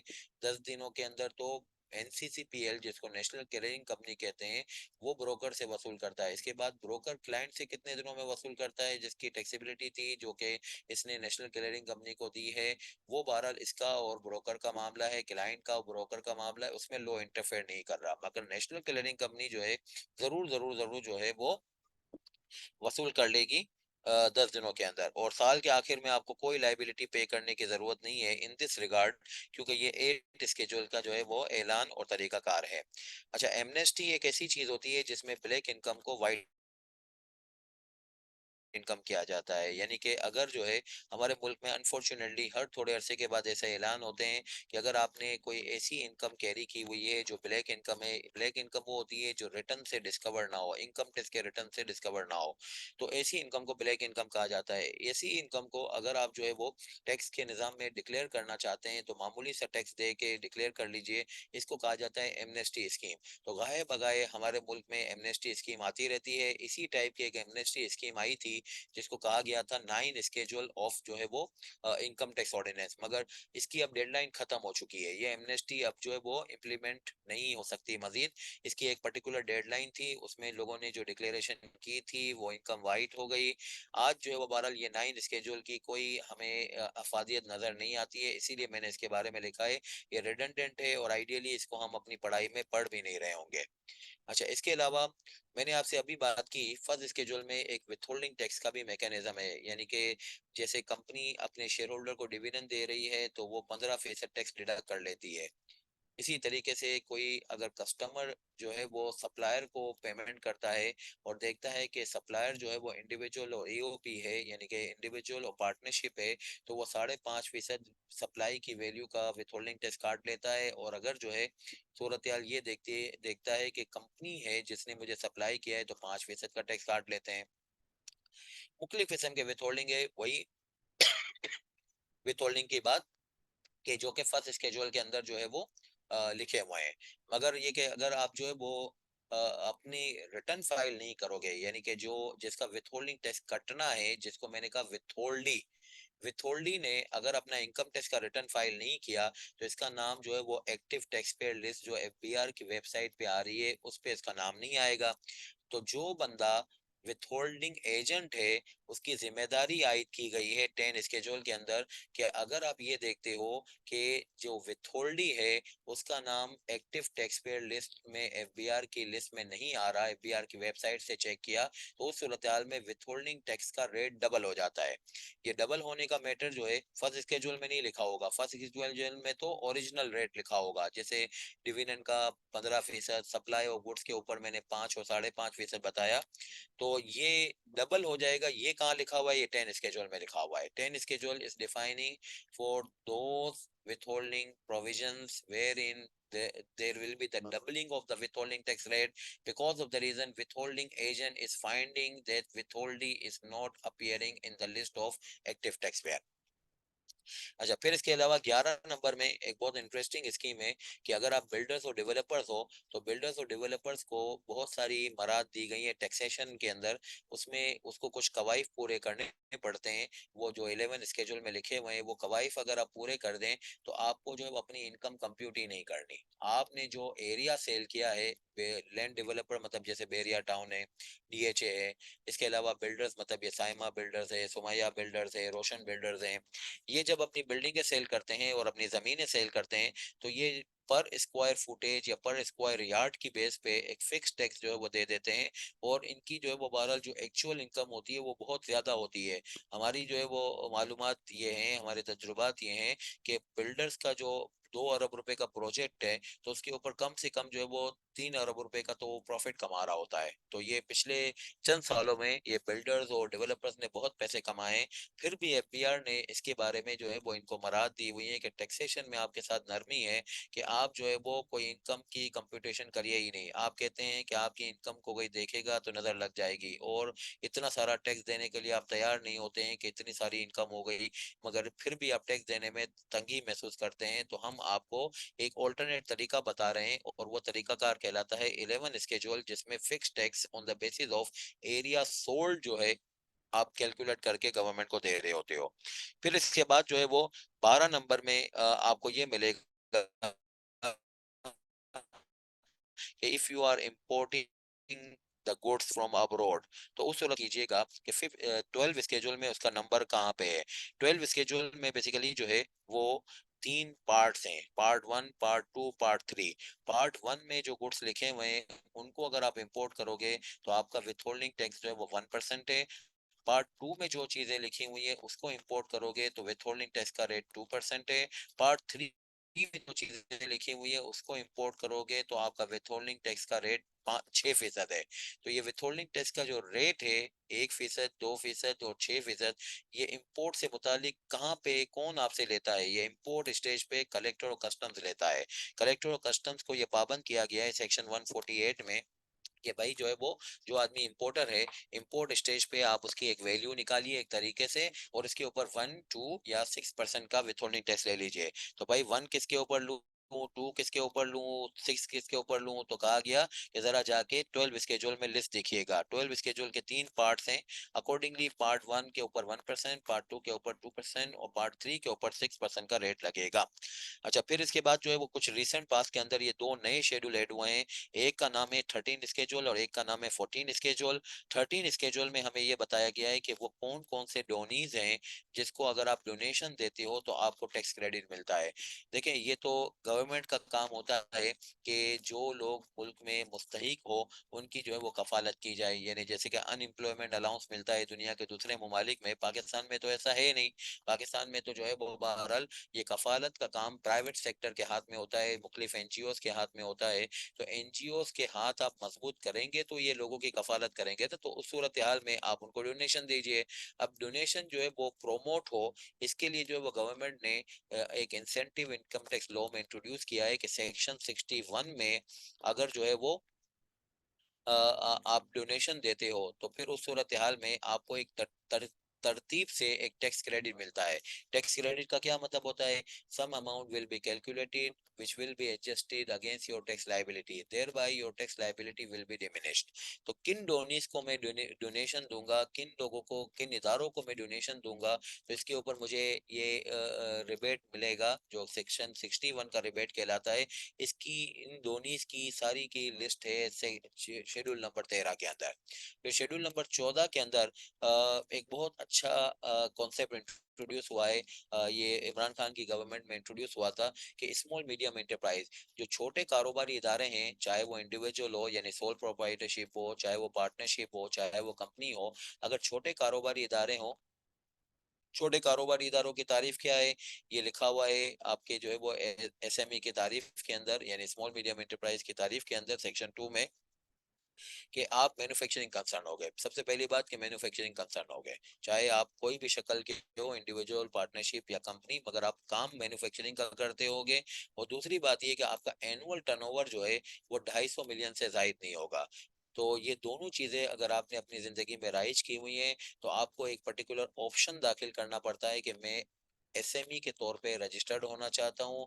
एसएमई के तौर पे जो रजिस्टर्ड होता है, जिसने एसएमई का टैक्सेशन ऑप्ट इन किया हुआ है, उसके ऊपर बहुत सारी कंसेशन है, उसका रिटर्न भी चेक नहीं होता है, उसके ऊपर जो है वो विथहोल्डिंग टैक्सेस की भी कुछ माफिया हैं, कुछ और रेट की भी तकफीफ हैं। तो जितने भी कंसेशन हैं स्मॉल मीडियम एंटरप्राइज से मुतालिक, एसएमई से मुतालिक, वो सारे के सारे 14 स्केड्यूल के अंदर आपको मिलेंगे। तो ये हुआ एक इजमाली खाका जो कि जो है वो 14 स्केड्यूल या 12 सारे स्केड्यूल का हुआ। फिर इसके बाद मैं आपसे ये बात करना चाहूंगा कि सेकंड स्केड्यूल जो है वो बहुत अहम माना जाता है प्लानिंग पॉइंट ऑफ व्यू से जिंदगी में, क्योंकि इनकम टैक्स लॉ में तो कॉस्ट है, यानी कि आप जो है इनकम टैक्स लॉ को फॉलो करें, इसमें कोई बेनिफिट मिले ये तो बहुत अजीब सी बात है। This is a law which will इनकर अ कॉस्ट फॉर यू, यानी कि टैक्स पेयर कहता है कि इनकम टैक्स लॉ को तो पे फॉलो करना मतलब कोई पे करने की बात है, यानी कॉस्ट इनकर करने की बात है। मगर इसी लॉ के अंदर अगर कोई आपको कंसेशन और बेनिफिट निकाल के दे तो जाहिर बात है वो एक प्लानिंग का या बहरहाल एक जो है वो एप्रिसिएशन का पॉइंट बन जाता है। तो वो जो है वो क्या चीजें हैं जो कि एग्जेम्पशन और कंसेशंस के नाम से लॉ में लिखी हुई हैं। एग्जेम्पशन का मतलब होता है कि no taxability at all. Concession का मतलब होता है there will be the taxability but some relief will be allowed against the taxability. Exemption का मतलब होता है no taxability at all, no taxability at all.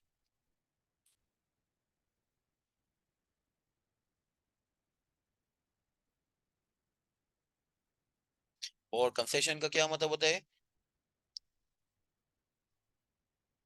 There will be some relief against taxability. ये तो नहीं कर सकते कि आपको टैक्सेबिलिटी से बाहर कर दें, टैक्सेबिलिटी तो होगी मगर ये कि बहरहाल हम उसमें से कुछ रिलीफ देंगे, दिस इज कॉल्ड कंसेशन। अच्छा, अब जो है वो एग्जाम्पशन जो है वो इनकम टैक्स लॉ में दो जगहों पे लिखी हुई है। एक है सेक्शन नंबर 41 से 51 के दरमियान, और 102 में सेक्शन में भी एक एग्जाम्पशन लिखी हुई है। और दूसरी जो जगह है वो पार्ट 1 सेकंड स्केड्यूल में लिखी हुई है। अच्छा, कंसेशन जो है वो इनकम टैक्स लॉ में तीन नामों से हैं। एक कंसेशन में मैंने क्या बताया कि कुछ रिलीफ आपको मिलेगी, कुछ सहूलत मिलेगी। अब वो सहूलतों का नाम क्या है? वो तीन नाम है। एक तो सहूलत ये मिलेगी कि भाई रेट्स में कमी हो जाएगी, जैसे मैंने आपको बताया कि भाई जो है वो अगर आईपीपीस का, यानी कि इंडिपेंडेंट पावर प्रोड्यूसर्स का अगर डिविडेंड डिक्लेयर होता है तो वो अपने शेयर होल्डर का 15% टैक्स डिडक्ट नहीं करते, वो 7.5% का डिडक्ट करते हैं। तो ये कहलाता है रिडक्शन इन रेट्स। तो रिडक्शन इन रेट जो है वो कहाँ पे मिलेगा? हमेशा पार्ट 2 सेकंड स्केड्यूल में मिलेगा। तीसरा मामला ये है कि भाई रिडक्शन इन लाइबिलिटी, ये वाली जो चीज है रिडक्शन इन लाइबिलिटी, इसका मतलब ये होगा कि आपकी लाइबिलिटी तो फुल रेट पे कैलकुलेट हो रही होगी, कोई रेट में कमी नहीं कर रहे, मगर लाइबिलिटी का एक पोर्शन जो है वो वाइप ऑफ कर देंगे, ये कहते हुए कि भाई आपकी कंसेशन है। अब लाइबिलिटी को वाइप ऑफ कर देंगे क्या मतलब, जिसकी मैंने एग्जांपल दी कि भाई जो है वो आपको कहा गया कि आपने जो है वो फुल टाइम टीचर और रिसर्चर के तौर पे सैलरी इनकम अर्न की है, तो आपकी 25% जो है वो लाइबिलिटी का वाइप ऑफ कर देते हैं, यानी कि पेएबल नहीं बनेगा। इसी तरीके से आपने डोनेशन दिया है, तो डोनेशन के ऊपर एक फार्मूले से हम आपकी एक अमाउंट कैलकुलेट करेंगे जो आपकी लाइबिलिटी से यानी टैक्स लाइबिलिटी से एडजस्ट हो जाएगी। These are called tax reduction या reduction in tax liability. Moreover these amounts are also called tax credits और रिबेट्स, तो ये भी एक मामला है। इसी तरीके से जो है वो जैसे यहाँ पे मैंने आपको बात बताई थी कि एग्जेम्पशन दो जगहों पे लिखी हुई है, एक सेक्शंस के अंदर भी लिखी हुई है, एक पार्ट वन सेकंड स्केड्यूल में भी लिखी हुई है। यहाँ पे रिडक्शन इन टैक्स लाइबिलिटी में भी कुछ ऐसी गेमा गेमी रखी गई है। रिडक्शन इन रेट्स खाली एक ही जगह पे है, मगर रिडक्शन इन लाइबिलिटी एक सेक्शन 4 सब सेक्शन 3 में लिखी हुई है। इसके अलावा सेक्शन नंबर 103 में भी लिखी हुई है। इसके अलावा पार्ट 3 सेकंड स्केड्यूल में भी लिखी हुई है, यानी कि सेक्शंस में भी है और शेड्यूल में भी है, पार्ट 3 सेकंड स्केड्यूल में। अच्छा, फिर चौथे नंबर पे है exemption from specific provision, part 4 second schedule. इसकी एग्जांपल मैं आपको बताऊं, अगर जो है वो आप लॉस करते हो, यानी कि कोई आपकी इनकम होती नहीं है बल्कि उल्टा लॉस हो जाता है, तो फिर भी आपको जो है वो एक टैक्स देना पड़ता है जिसको कहा जाता है मिनिमम टैक्स या टर्नओवर टैक्स। यानी कि अगर एबीसी लिमिटेड है, उसका जो है वो 100 मिलियन रुपीज का लॉस है ड्यूरिंग द ईयर, तो जाहिर बात है उसकी टैक्स ऑन टैक्सेबल इनकम कैसे निकलेगी, उसकी तो लॉस आ गई है। तो उस केस में जो है वो एक सेक्शन 113 है जिसके अंदर ये कहा गया है कि भाई जो है वो डिवीजन 9 पार्ट 1 फर्स्ट स्केड्यूल में जाके देखिएगा, एक रेट नजर आएगा। उस रेट का जो है वो नाम है मिनिमम टैक्स रेट या टर्नओवर टैक्स रेट। और उसके ऊपर ये कहा गया है कि जो आपकी सेल्स होती है यानी टर्नओवर होती है, उसके ऊपर आप 1.25% लगा दीजिएगा, और ये अमाउंट जो है वो आप गवर्नमेंट को टैक्स के तौर पे दे दीजिएगा। मगर अगर एक म्यूचुअल फंड होगा या एक आईपीपी होगी या फिर एक एक जो है वो नेशनल इन्वेस्टमेंट ट्रस्ट एक इदारा है जो कि गवर्नमेंट का म्यूचुअल फंड है, उसके ऊपर जो है वो ये मिनिमम टैक्स के प्रोविजन नहीं लगेंगे। तो ये जब भी कभी किसी सेक्शन के अंदर किसी को दस्तबरदार करना होता है यानी वेवर देना होता है, तो ये हमेशा पार्ट 4 सेकंड स्केड्यूल में लिखा जाता है। और ये जो मैंने अभी आपको बात बताई कि म्यूचुअल फंड के ऊपर मिनिमम टैक्स नहीं लगता, ये लिखा हुआ है clause number 11A part 4 second schedule के अंदर। तो part 4 second schedule will be provided those persons and those incomes and those transactions on which a particular provision of law will not be applicable। देखिए, आप में से जो लोग मेरे साथ कंपनी लॉ के भी स्टूडेंट रहे हैं या हैं अभी भी, तो उनके बारे में मैं आपको ऐसे बताऊं कि कंपनीज एक्ट में दस्तूर ये है, तरीकाकार ये है कि वो किसी सेक्शन के नीचे ही लिख देते हैं कि ये सेक्शन किन लोगों के ऊपर अप्लाई नहीं होगा, ये सेक्शन किन लोगों के ऊपर अप्लाई नहीं होगा। जैसे मिसाल के तौर पे जो है वो, अगर आप कंपनी के डायरेक्टर हैं और कंपनी के कॉन्ट्रैक्ट में आपका इंटरेस्ट होता है, जाती इंटरेस्ट होता है, तो आप जो है वो कंपनी के बोर्ड ऑफ डायरेक्टर्स की मीटिंग में जिसके अंदर जो है वो ये कॉन्ट्रैक्ट डिस्कस हो रहा हो, वहां पे वोटिंग वगैरह में हिस्सा ना लीजिएगा। मगर प्राइवेट कंपनी होगी तो ये सेक्शन अप्लाई नहीं होता है, यानी वोटिंग वगैरह में हिस्सा लेने की जो पाबंदी है वो अप्लाई नहीं होती है। ये उसी सेक्शन में लिखा हुआ है जहाँ पे पाबंदी लिखी हुई थी, पाबंदी का वेवर भी जो है वो उसी सेक्शन में लिखा हुआ है। मगर इनकम टैक्स लॉ का दस्तूर अलग है, वहां पे इनकम टैक्स लॉ में ये होता है कि किसी भी पर्टिकुलर सेक्शन में अगर जो है वो किसी शख्स को, किसी इनकम को, किसी ट्रांजैक्शन को बाहर करना होता है, तो हमेशा उसको कहाँ लिखते हैं, इसको लिखते हैं पार्ट 4 सेकंड स्केड्यूल में। पार्ट 4 सेकंड स्केड्यूल को हम प्रैक्टिकल लाइफ में बोलते हैं these are except for over the compliance of law. Except for हैं ये कंप्लायंस ऑफ लॉ के ऊपर। तो ये जो है वो कंसेशन की तीनों जो है वो जगहें और तीनों जो है वो तरकीबें कि लाइबिलिटी में कमी हो जाए, रेट में कमी हो जाए, या कोई पर्टिकुलर प्रोविजन कोई पर्टिकुलर शख्स या इनकम के ऊपर अप्लाई ना हो। और एग्जेम्पशन का तो मतलब ये हुआ कि इस पे आपका जो है वो बेसिकली स्ट्रेट अवे निजाम से ही इखराज हो गया, यानी कि जो है वो टैक्सेबिलिटी का उनसर ही आपके ऊपर से खत्म कर दिया गया। जैसे कि एग्रीकल्चर इनकम है, एग्रीकल्चर इनकम सेक्शन नंबर 41 में लिखा हुआ है, वो एग्जेम्प्ट है।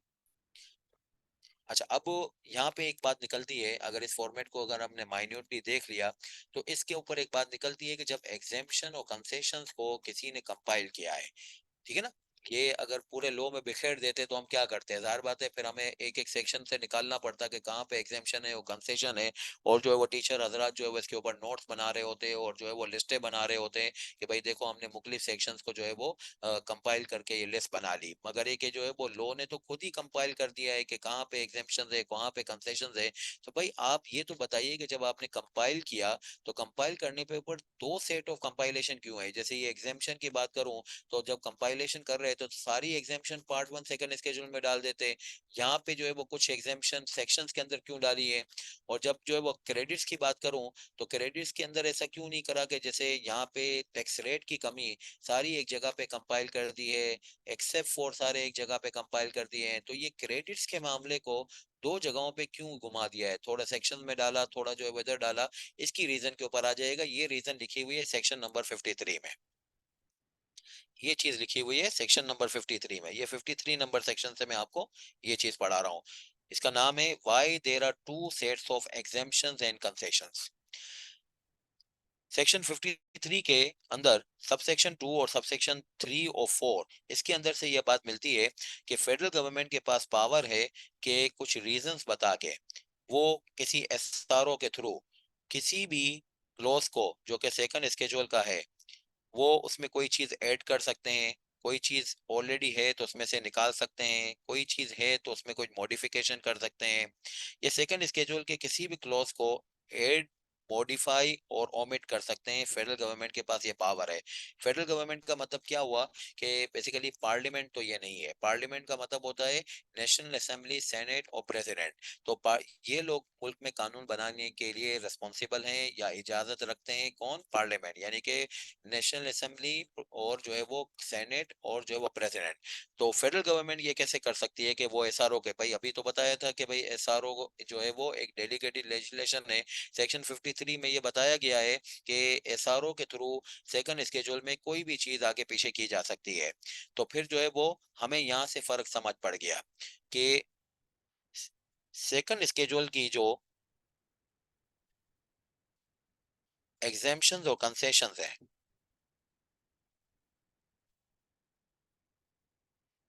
वो वेरिएबल इन नेचर है, वो वेरिएबल इन नेचर है, वो आगे पीछे होती रहती हैं एसआरओ के थ्रू।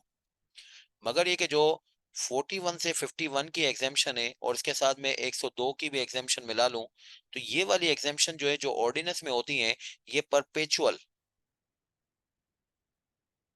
और परमानेंट एग्जामेशन है। अगर सेकंड स्केड्यूल में कोई एग्जामेशन और कंसेशन नजर आता है तो वहां पे डर लगा रहता है कि कब इसको खत्म कर दिया जाएगा। मगर ये कि 41 से 51 और 102 में अगर जो है वो कोई एग्जामेशन होगी या फिर एक कंसेशन होगा, जैसे कंसेशन की बातचीत मैंने बताई कि 4 सबसेक्शन 3 में क्रेडिट्स हैं, इसके अलावा 103 में क्रेडिट है, तो इस चीजों को यानी इसको और इसको, इन दोनों को हिलाने के लिए एक पार्लियामेंट्री प्रोसेस चाहिए। इसमें एडिशन, ओमिजन, मॉडिफिकेशन,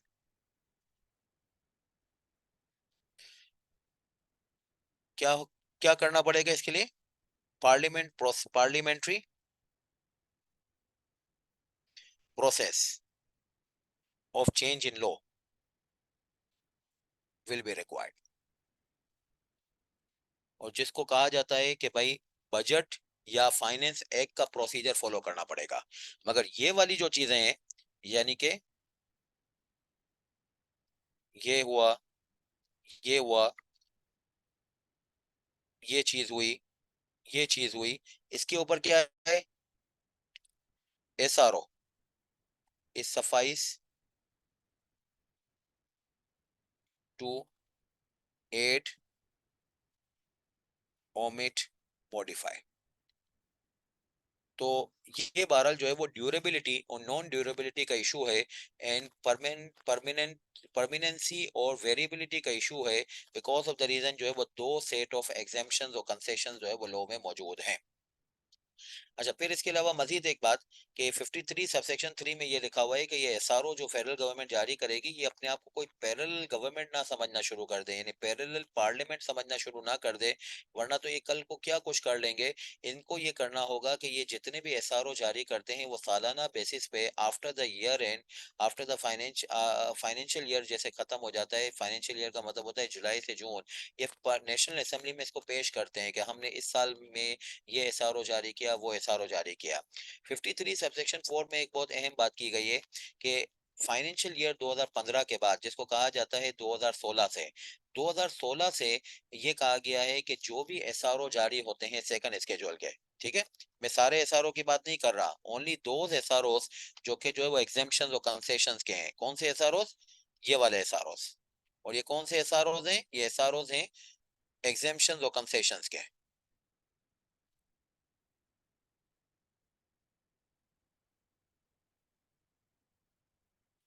ये एसआरओस एग्जेम्पशन और कंसेशंस के जो हैं, ये आफ्टर द फाइनेंशियल ईयर 2015 के बाद जो है, जैसे ही फाइनेंशियल ईयर खत्म होता है, ये रिसाइंड हो जाते हैं। रिसाइंड मतलब कैंसिल हो जाते हैं, खुद ब खुद खत्म हो जाएंगे। यानी कि 30 जून 2016 से ये चीज अप्लीकेबल हो गई, यानी कि 2016 के साल के अंदर से ये चीज अप्लीकेबल हो गई कि जो एसआरओ 2016 में या इसके बाद जारी हो रहा है, वो साल के खात्मे के ऊपर, यानी कि अगर अभी बात करूं मैं कि दिसंबर 2023 चल रहा है, इसमें कोई सेकंड स्केड्यूल के एग्जेम्पशन और कंसेशंस के बारे में फेडरल गवर्नमेंट का 53 नंबर सेक्शन के पावर के तहत कोई एसआरओ जारी होगा, तो वो 30 जून 2024 के ऊपर खत्म हो जाएगा। और इसके बावजूद कि वो खत्म हो जाएगा, नेशनल असेंबली में इसको पेश भी करना पड़ेगा कि ड्यूरिंग द ईयर 6 महीने 7 महीने हमने इस एसआरओ को चलाया है। अब अगले साल इसको वापस लाना होगा, तो फिर उस सूरत हाल में दोबारा से एसआरओ जारी करने का प्रोसेस फॉलो करना होगा, या फिर ये कि बजट के अंदर उसको लोग का ही पार्ट बना दीजिए किसी सेक्शन वगैरह का। मगर ये कि बहरहाल एसआरओ की ड्यूरेबिलिटी ईयर एंड तक है। यानी अगर मैं इसको ऐसे कहूं कि किसी जगह पे आप ऑडिट कर रहे हैं, या फिर एक किसी जो है वो आप ओपिनियन वगैरह को वर्कआउट कर रहे हैं, और आप इसमें कह रहे हैं कि कोई एग्जामिशन जो है वो मैं डिस्कस करना चाहता हूं, और कोई कंसेशन डिस्कस करना चाहता हूं, और ये एग्जामिशन और कंसेशन का एसआरओ जारी हुआ है फॉर एग्जांपल जुलाई 2022 के अंदर, या फिर एक जो है वो जनवरी 2021 के अंदर, तो उस जब कोविड का दौर चल रहा था, तो उस वक्त काफी एग्जेम्पशंस के और कंसेशंस के एसआरओ जारी हुए, वो आज नहीं चलेंगे। जो जनवरी 2021 में एसआरओ जारी हुआ है 53 की रूह से, वो 30 जून 2021 में खत्म हो गया। और जो है वो जुलाई 2022 में एसआरओ जारी हुआ है, वो जून 2023 के अंदर खत्म हो गया।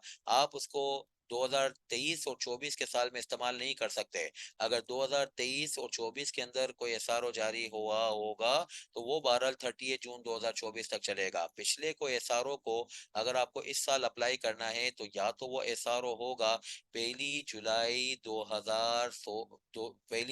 2015 से पहले का, यानी कि 30 जून 2015 के बाद ये कहानी हो गई है कि एसआरओ साल के आखिरी दिन दम तोड़ देता है। तो 30 जून 2015 या इससे पहले का एसआरओ है, तो उस सूरत हाल में उसकी ड्यूरेबिलिटी आज भी होगी। मगर ये कि 2015 के जुलाई से जो एसआरओ जारी हुए हैं, सारे एसआरओ की बात नहीं कर रहे हैं, सिर्फ एग्जेम्पशन और कंसेशन के एसआरओ की बात कर रहे हैं, वो साल के आखिरी दिन दम तोड़ देते हैं। अब इसके ऊपर अगले साल इसको चलाना होगा, तो क्या करें, इसका फ्रेश एडिशन लाना होगा, या किसी तरीके से बजट के प्रोसेस के अंदर इसको लो का पार्ट बना दीजिएगा। जो एग्जेम्पशन और कंसेशन जो है वो एसआरओ की बुनियाद पे हो, उसकी साख्त जो है वो बहरहाल ड्यूरेबिलिटी कैरी नहीं करेगी। मजीद ये बात कि भाई जो है वो ये जो एसआरओ बेस जो है वो एग्जेम्पशन और कंसेशन आते हैं, इसको हम डेलीगेटेड लेजिस्लेशन के नाम से पुकारेंगे, क्योंकि पार्लियामेंट ने खुद से इस जो है वो एग्जेम्पशन और कंसेशन को वज़ा या साख्त नहीं किया है। अच्छा, नेक्स्ट, मजीद एक बात कि अक्सर वो वेस्टर्न लोग ये आर्ग्यू करते हैं कि यार मेरी इनकम एग्जेम्प्ट होगी क्योंकि आप अपनी एग्जाम इनकम से मुझे जो है वो अमाउंट पहुंचा रहे हैं। यानी कि ये इस तरीके से बातचीत हो कि आदमी ये कहे कि मैं पढ़ा लिखा हूं तो आप मेरे साथ बैठोगे तो आप भी पढ़े लिखे कहलाओगे। हाँ हाँ यार, सोबत का तो फायदा होता है, नो डाउट। अगर जो है वो किसी पढ़े लिखे के साथ आप बैठोगे तो खुद ब खुद कुछ ना कुछ तो सीख ही लोगे। मगर ये कि बहरहाल एग्जेम्पशन का कोई भी बेनिफिट सोबत से नहीं मिलता है। एग्जेम्पशन का बेनिफिट हमेशा लिखे हुए के ऊपर मिलता है। यानी खुद से जो है वो मेहनत करके एग्जेम्पशन के लिए क्वालिफाई कीजिएगा। सोबत याफ्ता होने के ऊपर एग्जेम्पशन पास ऑन नहीं होती है। तालीम भले पास ऑन होती है मगर एग्जेम्पशन पास ऑन नहीं होती है। इसको कहा गया है सेक्शन नंबर 55 के अंदर। सेक्शन 55 ये कहता है कि कोई भी एग्जेम्पशन होगी वो हमेशा फर्स्ट रेसिपिएंट के ऊपर अप्लीकेबल होगी। Where any income is exempt from tax under this ordinance, the exemption in the absence of a specific provision to the contrary contained in the ordinance limited to the original recipient and shall not extend to any person receiving out of that। अगर कोई जैसे मैं आपको example दूं, state bank of Pakistan की income exempt है। जैसे मैंने आपको अभी बताया कि म्यूचुअल फंड की इनकम एग्जेम्प्ट होती है अगर वो 90% कैश डिविडेंड डिस्ट्रीब्यूट कर देता है। स्पेशल इकोनॉमिक जोन के अंदर अगर आपने कोई एंटिटी बनाई है, फैक्ट्री बनाई है, तो 10 साल तक आपकी इनकम एग्जेम्प्ट है। तो अगर जो है वो स्पेशल इकोनॉमिक जोन वाली एंटिटी के अंदर, स्टेट बैंक के अंदर, म्यूचुअल फंड के अंदर आपकी कोई जॉब है या आप उनके सप्लायर हैं, तो उससे आपका जो रोजगार बन रहा है जॉब इनकम से यानी सैलरी इनकम से या सप्लाई के केस में ट्रेडिंग इनकम से, तो उसके ऊपर आपकी इनकम एग्जेम्प्ट नहीं होगी। क्योंकि एग्जेम्पशन हमेशा फर्स्ट रेसिपिएंट के ऊपर ही अप्लीकेबल होती है।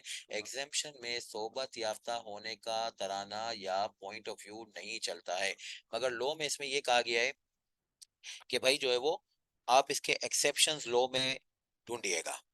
इस प्रिंसिपल के एक्सेप्शंस लॉ में नजर आएंगे, जिसमें ये होगा कि फर्स्ट रेसिपिएंट की इनकम तो एग्जेम्प्ट होगी मगर सेकंड रेसिपिएंट की इनकम को भी एग्जाम कर दिया जाएगा। जिसकी यहाँ पे मैंने एक एग्जांपल लिखी है। Clause number 105 B part 1 second schedule में लिखा हुआ है। पार्ट 1 सेकंड स्केड्यूल में लिखा हुआ है तो आप चौकन्ने हो गए कि पार्ट 1 तो है ही एग्जामेशन का।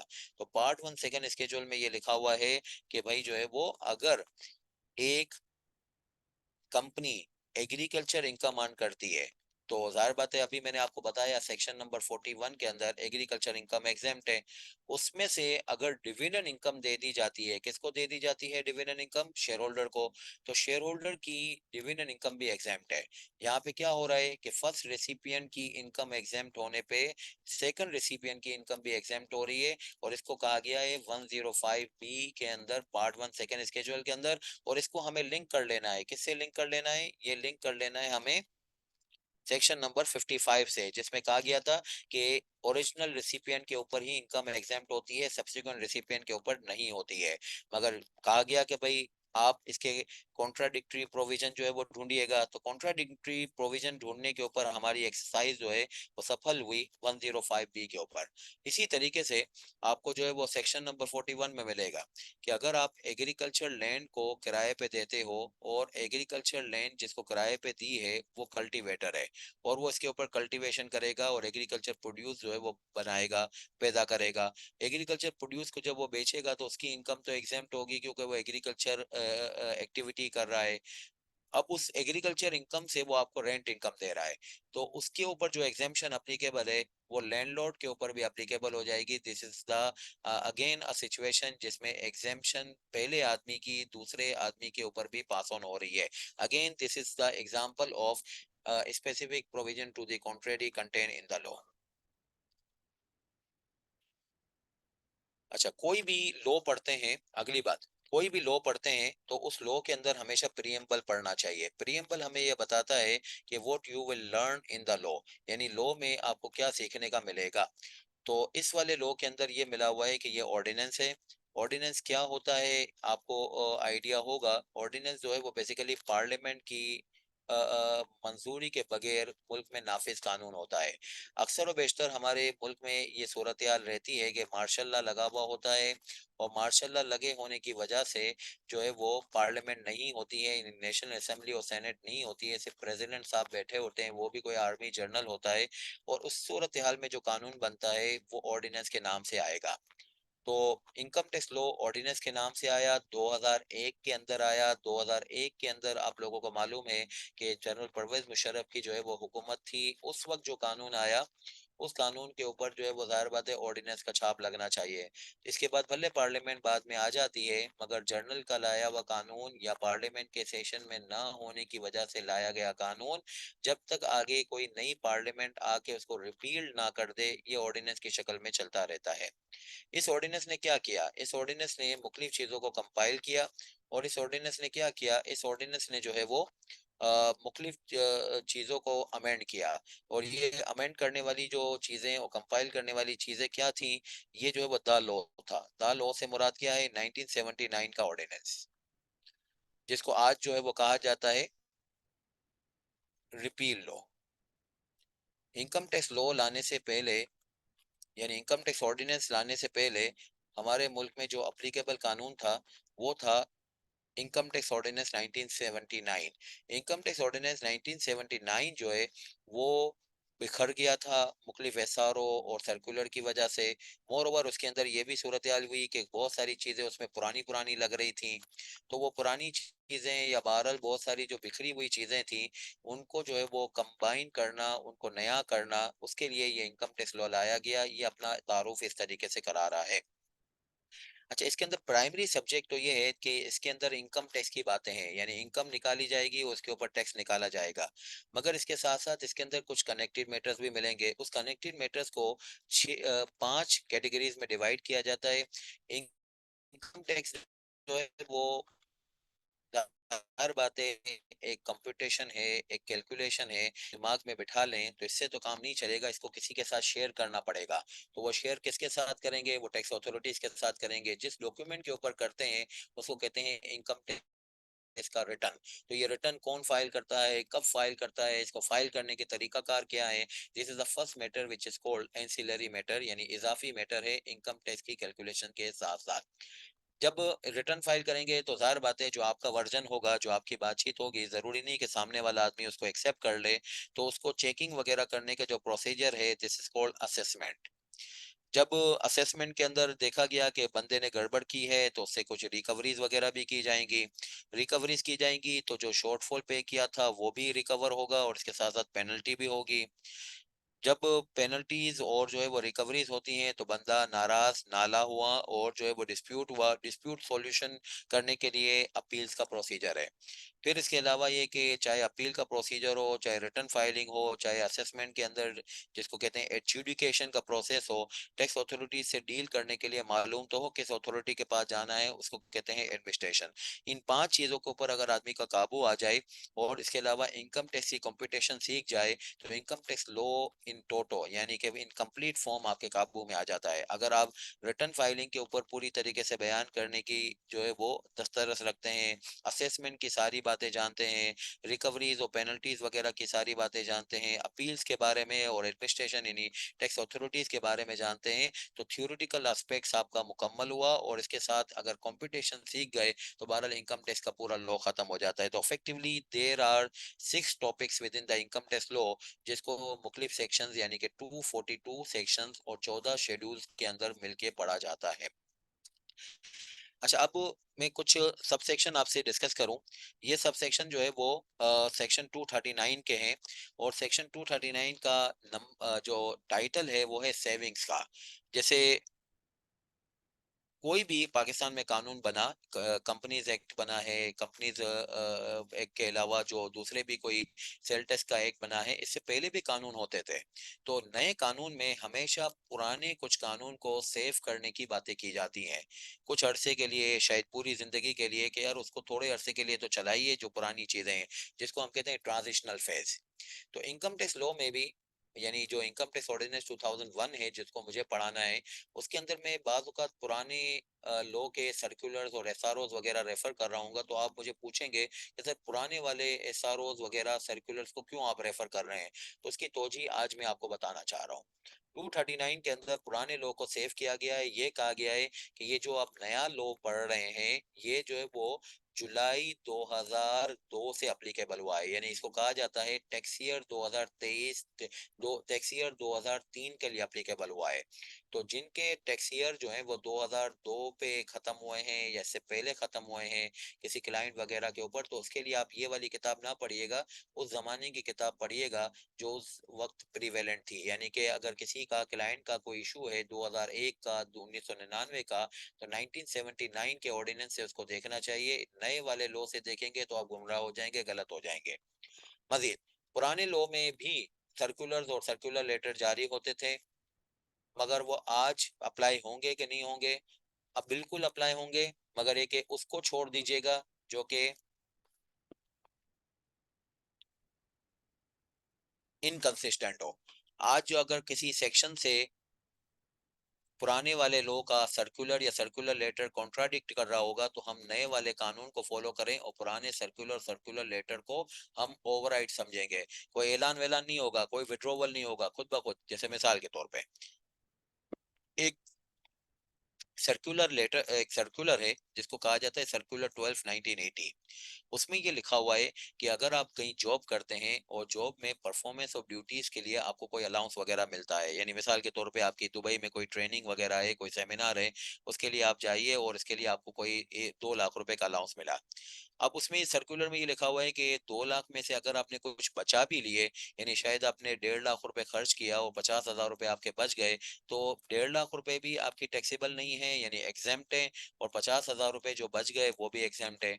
मगर अगर आज के दौर जो है, यानी कि जिस दौर से आप गुजर रहे हैं जिसमें इनकम टैक्स ऑर्डिनेंस आ चुका है, उसके अंदर अगर जो है वो आप सेक्शन नंबर 12 को देखें, तो सेक्शन नंबर 12 में वजाहत से ये बात लिखी हुई है। सेक्शन नंबर 12 के सब सेक्शन 2 के अंदर क्लॉज नंबर सी के अंदर ये बात लिखी हुई है कि अगर परफॉर्मेंस ऑफ ड्यूटीज के लिए अगर कोई अलाउंस मिले, तो उस सूरत हाल में जो अलाउंस का पोर्शन बच जाता है यूज होने के लिए, यानी कि मेरी एग्जांपल में कि 2 लाख रुपए का अलाउंस मिला दुबई के सेमिनार के लिए, 1.5 लाख तो खर्च हो गया, 50,000 रुपए बच गया, तो 50,000 रुपए एग्जाम नहीं होंगे, वो आपकी सैलरी इनकम का पार्ट बनेंगे।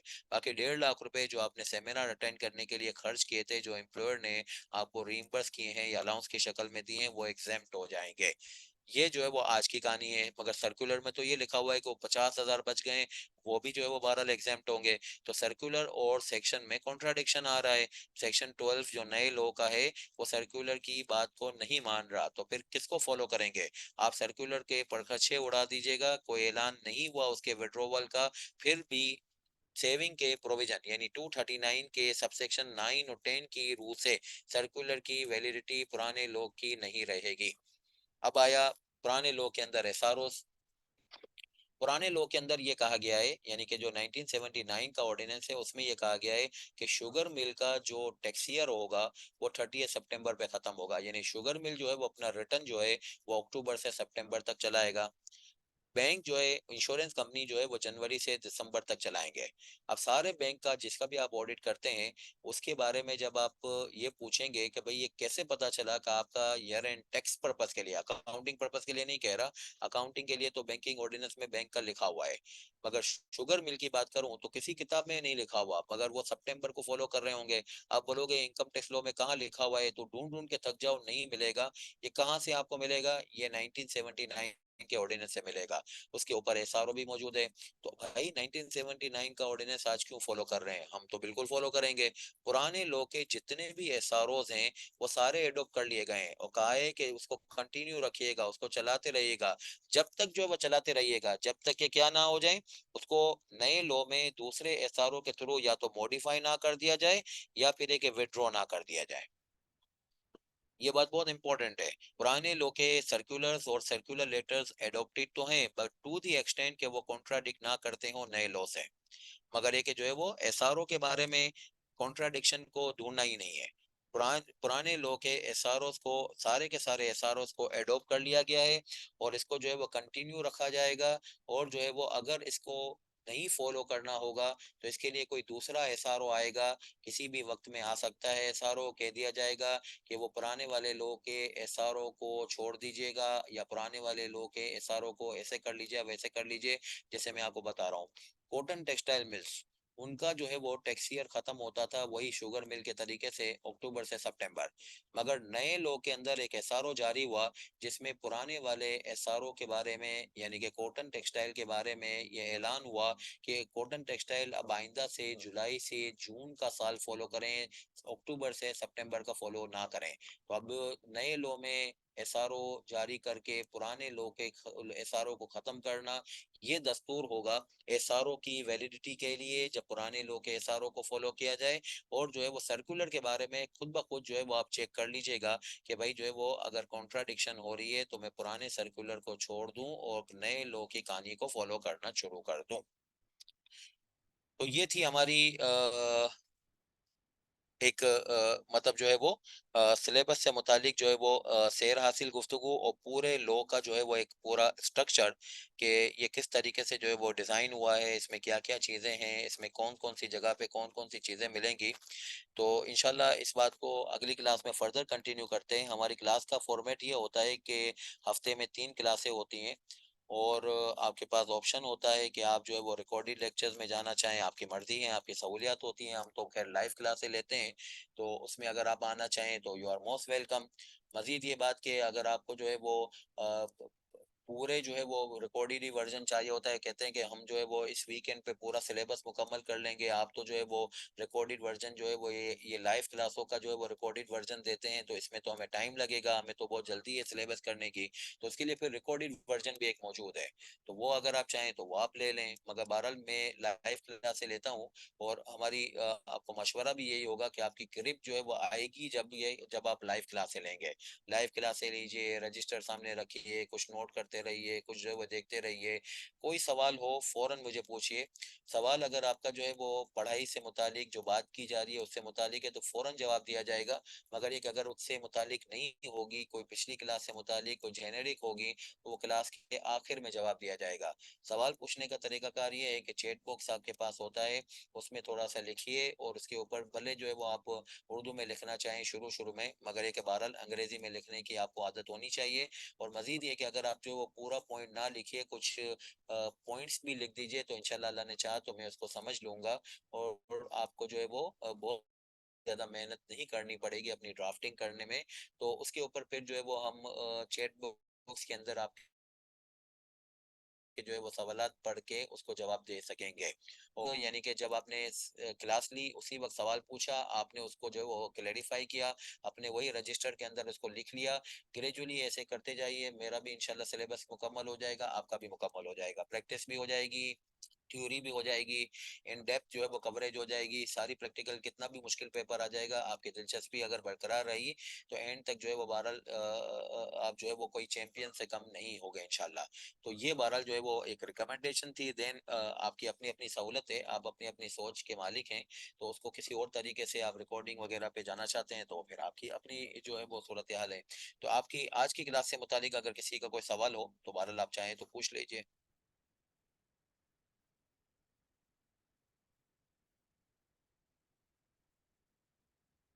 नहीं है, चले इंशाल्लाह अगली क्लास में फिर मुलाकात करते हैं। अल्लाह हाफिज।